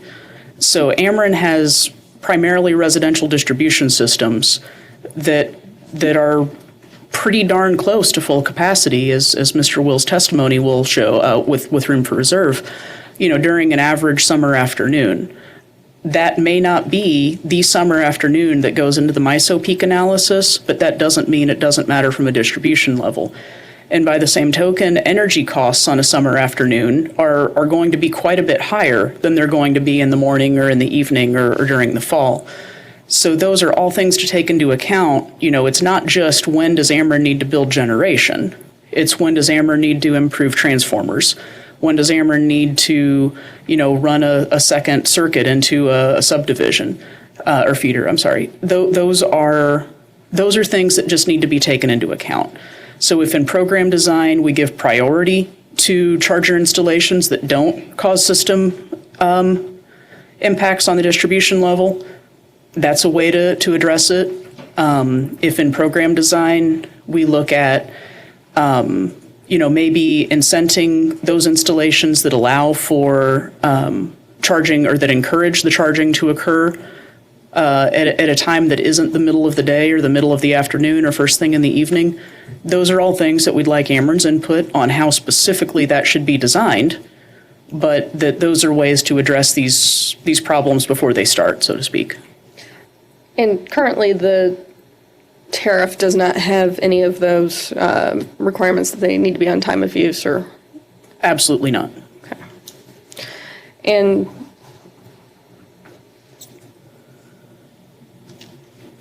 I think you were also asked about your concerns with the RIM test by OPC. And I think their question related to assumptions and relating to capacity, if I recall correctly. Did you have any specific concerns about the capacity assumptions? And this boils down to what chargers are we talking about? So if we're talking about HVDC charging at between 50 kW and 500 kW, there will be absolutely on almost any circuit, if you're talking about a bank of 3 or 4 500 kW chargers, I cannot imagine that not straining or requiring expansion of the local distribution capacity. It may or may not occur at a time that requires additional capacity through MISO, but it is hard to imagine an area of the Ameren distribution system that would not, you know, need something to deal with that, much as Mr. Ellis, I think, indicated this morning. So that analysis was not included in the RIM test. You know, he was looking at what costs and benefits are there for a 6.6 kW charger. He wasn't looking at a 19 kW charger. He wasn't looking at a 50 kW charger. And when you start to look at those levels, you run into some areas pretty quickly, you know, where the costs do not exceed the benefits. So if, for example, in multifamily charging, we keep those chargers at a 6.6 kW level, is it possible that we see at least not significant negatives from that? Yeah, that could happen. But if you're having somebody come home at 5 o'clock and plug in a 19 kW charger, the system's going to notice that. And the tariffs don't have any limitations on what size chargers can be installed? No, and they don't have any direction. I think one of the ideas that Ameren threw out yesterday is that the HVDC chargers might be paired with a battery to reduce system demand. That's not in the tariff. It's possible under the tariff, but there's nothing that makes it happen. There's nothing that makes those chargers be incorporated into a demand response program. Those are all things that if they were in the tariff would reduce the costs and increase the benefits. They could happen, but there's no reason to expect they will happen. And have you reviewed anything that gave you specific concerns about actual lack of capacity in Ameren service territory? So on the distribution capacity level, I think the document with Mr. Wills yesterday, the DR18, I don't recall the exhibit number, you know, that indicated, without getting into anything into anything confidential, you know, the available capacity on certain circuits. And the numbers are what they are. Those are Ameren's estimates, not mine.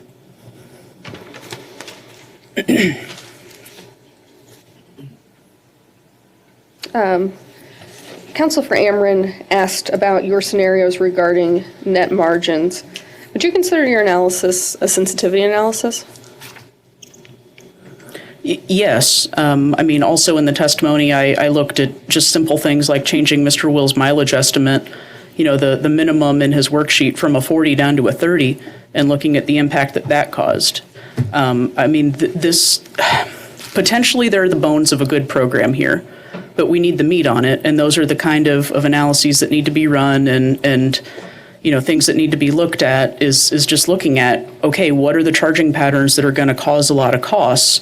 What are the charging patterns that are going to, create net revenues? Those are the sorts of analysis that I tried to provide in the staff report. And at the end of the day, even if we disregard your scenarios and your analysis, and we just relied on Ameren's, do you believe the tariffs as proposed would make those scenarios or assumptions in Mr. Will's testimony occur? As the tariffs are defined and as the company has indicated the program will be run, and very particular to that, I'm referring to the assumption that workplace charging will not involve plug sharing and the fact that, or the assumption that tenant charging will not involve plug sharing. I cannot find a way for the programs to be cost effective unless you assume that the public area charging, to which they've devoted $1.1 million and no limitation on program costs within that, to make everything break even, the public area charging, and I'm sorry, this is even assuming 2 vehicles are enabled by each workplace and multifamily charging port. You would have to have somewhere around 41 vehicles enabled by each public area charging port in order for the program to even break even. And if we can do that, then let's put more money in public area charging. I have no further questions. Thank you. Thank you. I think that concludes your testimony, Ms. Lange, and you may step down.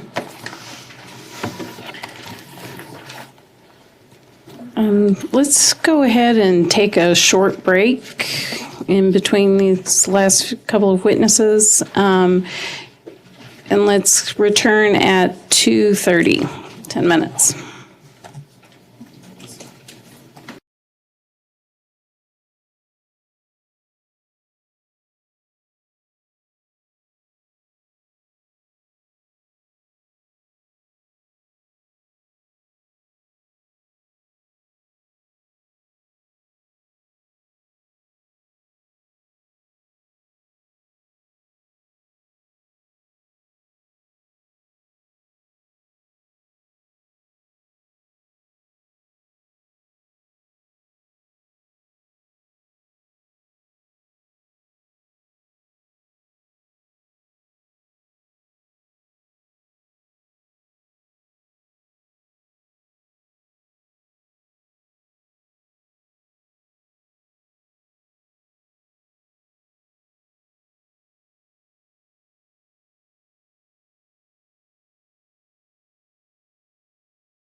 Okay, we're back on the record after our afternoon break.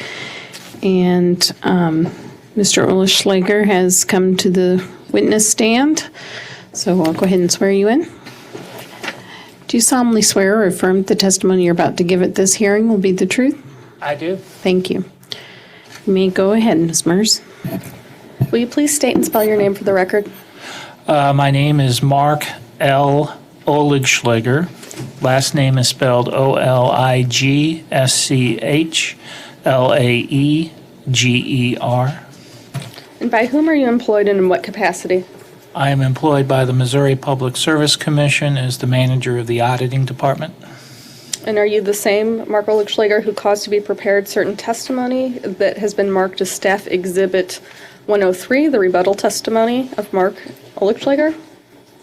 I am. Do you have any changes or corrections to your testimony? I do not. Is your testimony true and correct to the best of your belief and knowledge? It is. If I asked you those same questions today, would you give the same answers? I would. This time I'd like to offer Exhibit 103 into the rebuttal testimony of Mark Olischlager into evidence. Would there be any objection to Exhibit 103? No objection. All right, I would tender the witness for cross. And I will admit that into evidence. It's fine. Okay, so we're ready for cross-examination. Is there any cross-examination by OPC? No, thank you, Judge. Anything from Renew Missouri? No, thank you, Judge. Ameren? Thank you. Good afternoon. Good afternoon. So, Mr. Olischlager, your testimony addresses accounting authority orders or AAOs, correct? Among other items, yes. You consider a tracker to be different than an AAO, correct? To state it more exactly, a tracker is a different kind of mechanism than the type of deferral request normally made through AAO applications. Okay.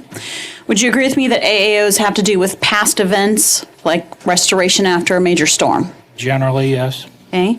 And trackers generally are intended to deal with ongoing costs for which there is some public policy interest in tracking the dollars. I would agree with that. Okay.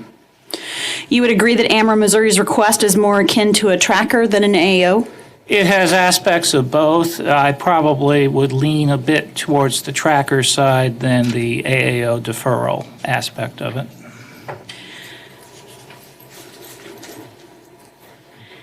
And you would agree that staff's criteria for a tracker is different than the criteria you put in your testimony about an AAO? The criteria we have advocated specific to trackers is not identical to the criteria I stated in my testimony, which comes from prior commission orders. Okay. And you'd agree with me that one reason to have a tracker is because is for public policy interests, because it's in the public interest, or to incent some type of action? That could be one rationale for a tracker. Okay. Do you have your direct testimony with you? I do. You turn to page 5.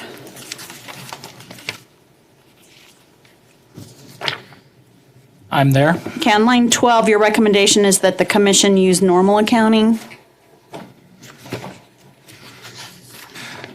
For charge ahead program costs, yes. Okay. So that would mean that the costs would be charged to expenses incurred, right? Yes. Okay. And in that situation, the only way for a cost to be included in the company's revenue requirement would be for the expense to show up in a test year, correct? Test year, update period, or true up period, yes. Okay. So I would like you to presume for me a hypothetical that an order for this case comes out by February 21st, which I think is the effective date of the tariffs.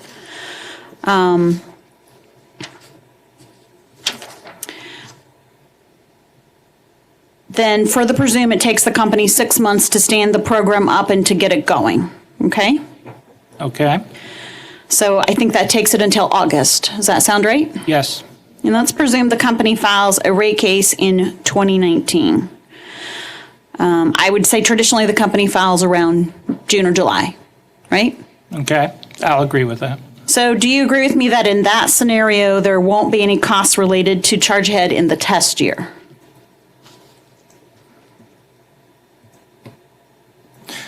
It is unlikely in the test year itself that there would be those costs.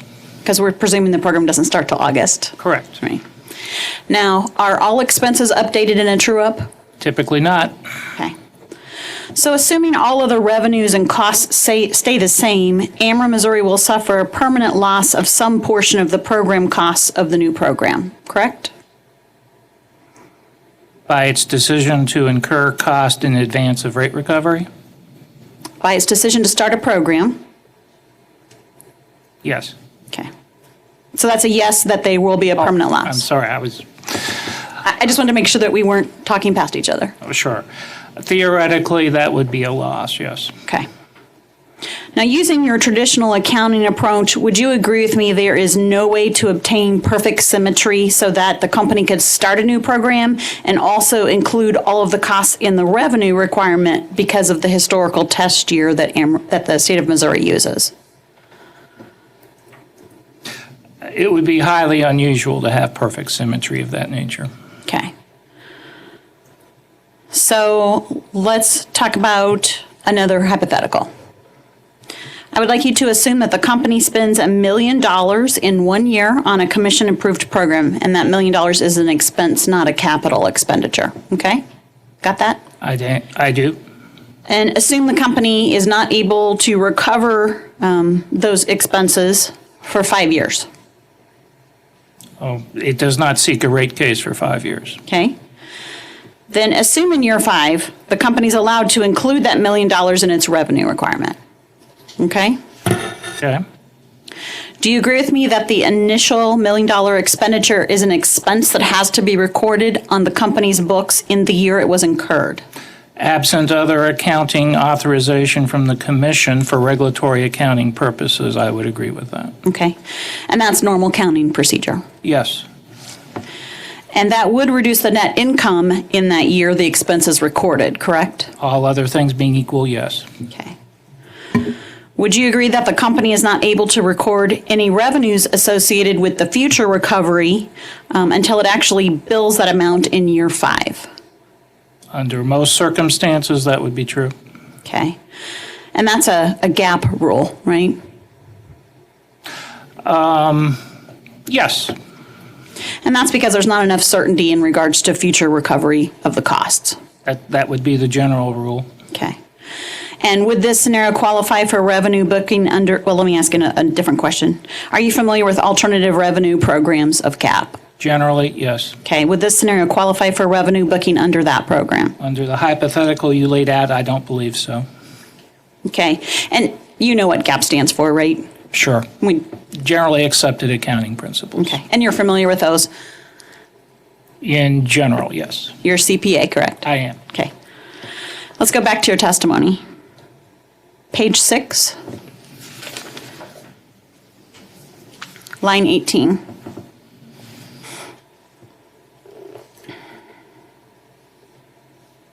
I'm there. Okay. And here you're discussing PISA, something that came out of Senate Bill 564. And can you tell me what PISA stands for? Plant and service accounting. Okay. And you say utilities that elect PISA will be able to delay rate cases, right? I think it's a reasonable assumption that utilities using PISA may not have to file for rate relief as often as they did prior to access to PISA. That's your opinion, correct? That's my opinion, yes. Okay. In developing that opinion, you did not model the impact of PISA using, as an example, some historical time period where you know the costs for utilities so that you could determine how regulatory lags actually impacted, did you? I did not. Okay.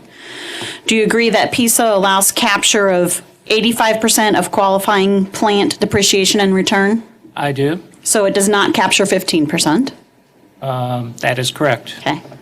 So Ameren, Missouri would still experience some regulatory lag on the remaining 15% unless there was some other mechanism by which it could recover those dollars. There would still be some, much less than in the pre-PISA period. And would you agree with me that not all capital investment meets the definition of qualifying plant? I would agree. Okay. So if Ameren, Missouri were to construct a new natural gas generating plant, it could not get PISA on any of those dollars, right? That's my understanding of the legislation. Okay. And In the best case scenario, if the company built a new natural gas generating plant and then filed a rate case to capture those costs, there is at least 5 months of regulatory lag that still exists, correct? There could be. There has in the past been accounting authorizations for companies to defer the return and depreciation on major new capital additions. And that's special accounting that has to be approved by the commission, right? Yes. How many times do you think that's happened?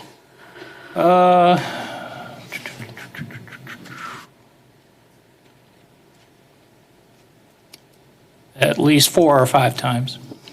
Okay. And how many years have you been at the commission? Since 1981.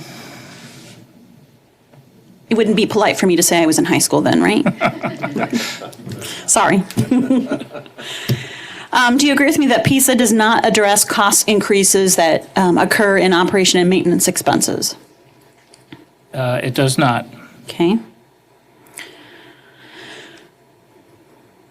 Do you agree with me that PISA sets up a regulatory asset that captures the 85% of depreciation and return that we discussed earlier, and it recovers it over 20 years starting in a subsequent rate case?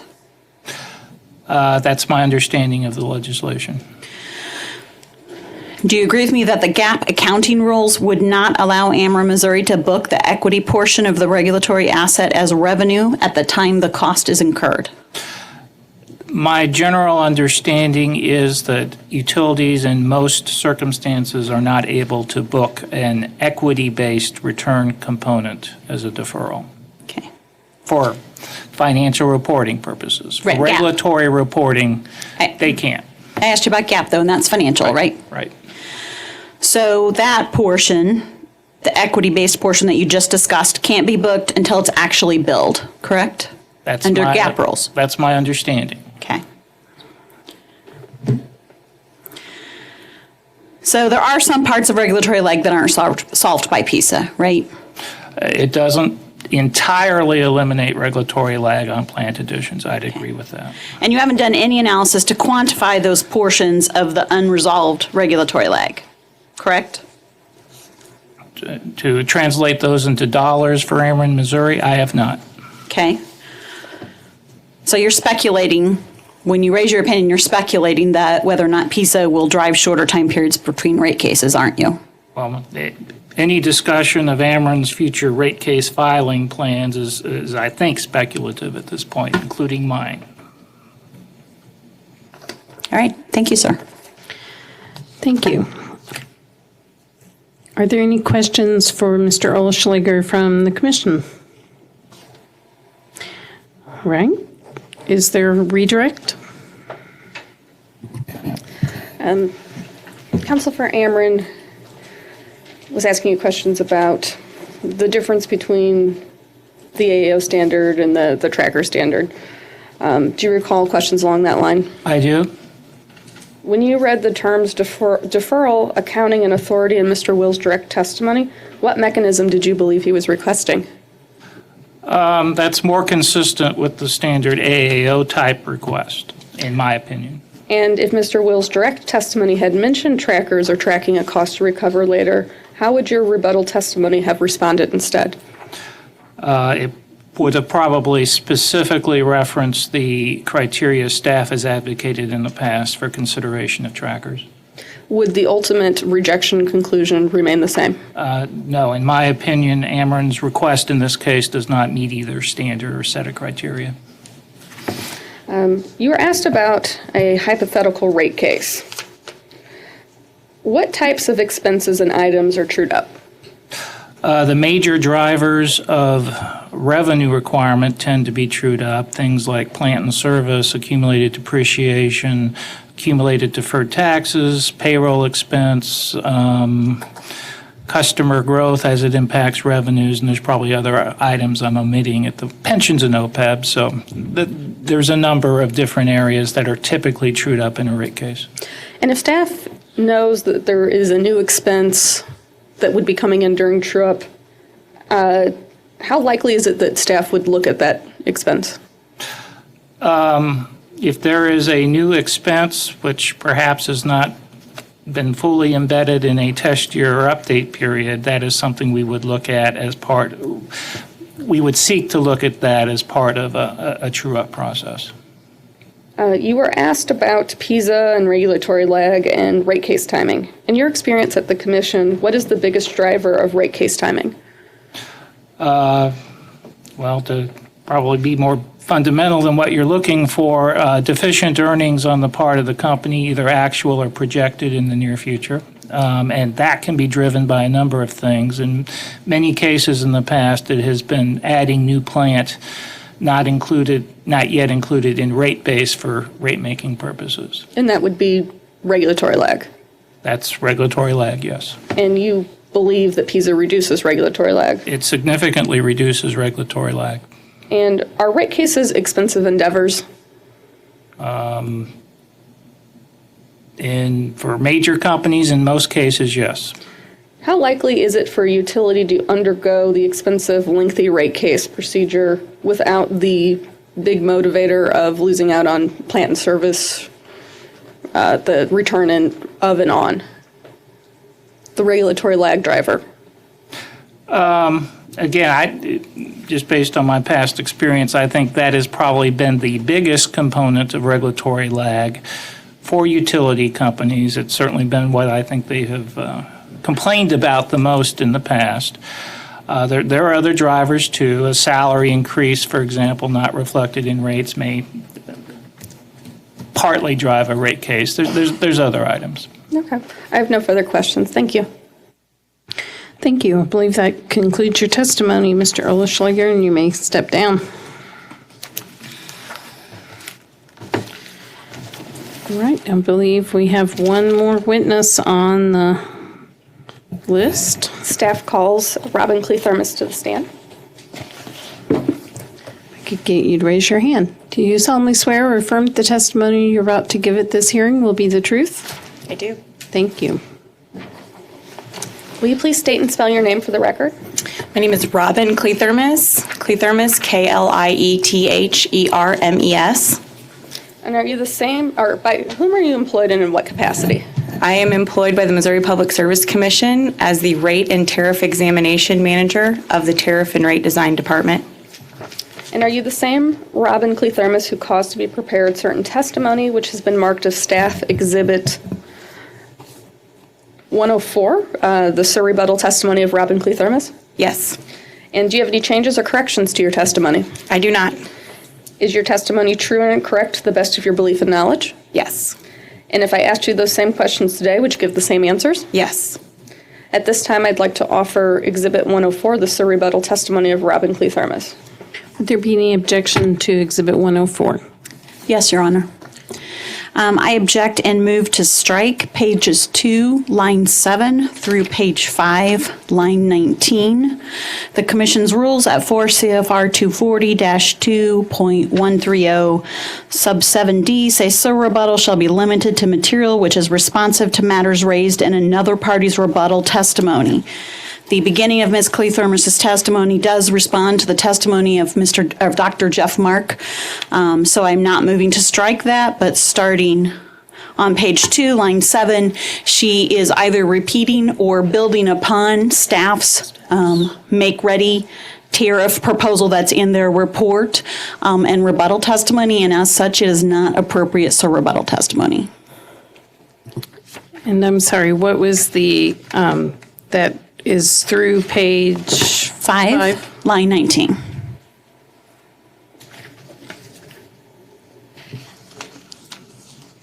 Did you have a response, Ms. Mers?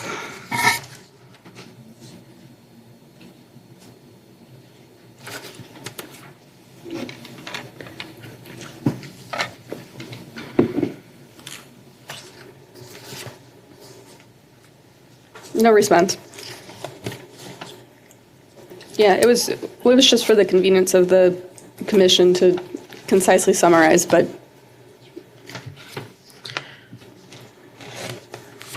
So you're basically admitting that that is non-responsive or that it's otherwise contained in her testimony? yes, it is otherwise contained in other testimony. We were just trying to concisely put in one place all of our recommendations. All right, then I will sustain the objection and I will strike page 2, line 7 through page 5, line 19 from the Sir rebuttal testimony of Ms. Cleathermos.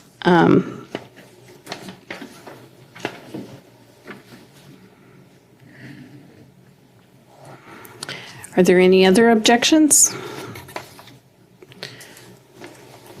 Seeing none, I will admit Exhibit 104 minus the portions that I previously mentioned as being stricken. All right, I tender the witness for cross.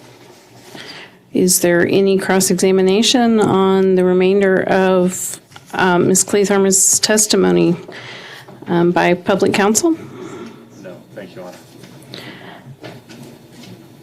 Charge point? No question. Renew Missouri? No, thank you, Judge. Ameren? No questions, thank you.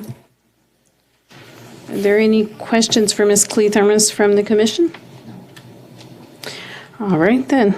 I guess there is nothing to redirect. Ms. Cleathermos, that was as quick as it gets. Thank you. Your testimony is concluded and you may step down.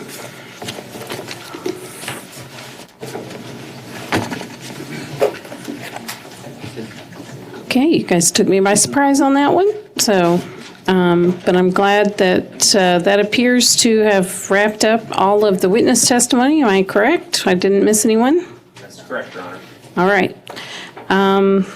Let me look quickly at the exhibit list and make sure everything that was intended to be offered was offered. There was a lot of testimony during the course of the last couple of days about the tariffs that were attached to the tariffs that were attached to the application that started this case. But those tariffs weren't actually attached to the testimony, were they? They weren't. I would move those into the record. Let me, hang on just a second.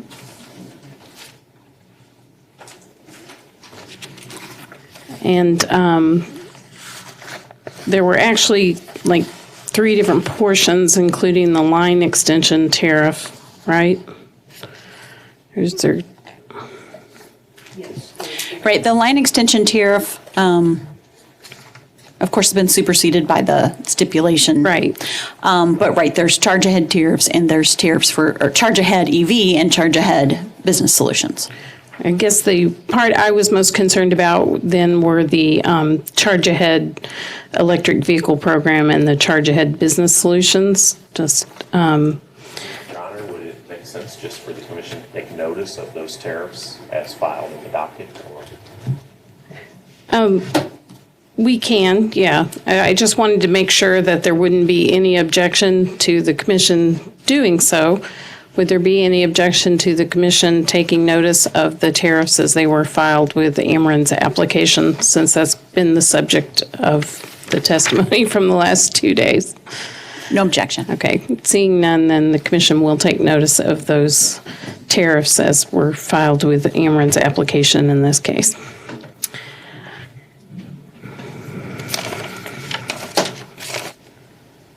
And I believe everything else that was intended to be offered was admitted. Your Honor, I might have missed it. It was 115 offered. That would be the Indiana Power and Light. Yes, I show that that was offered and admitted. Thank you very much. Any other questions about exhibits? All right. I had on the original order for the transcripts to be available by December 12th, and I don't believe there'll be any issue with that. Initial briefs are due on January 7th, and reply briefs are due on January 17th. And because the operational law date in this case is February 21st, I will just tell you now, do not ask me for an extension. And I would appreciate if you would, and the commission would appreciate it if you would cite to the evidence when you're making your arguments, but also be sure and address any actual legal arguments for the commission in making the ruling that you're wanting them to make. So I think that's all I have. Are there anything else for the commission that needs to go on the record? All right, then thank you very much for your participation, and that will adjourn the hearing. We can go off the record.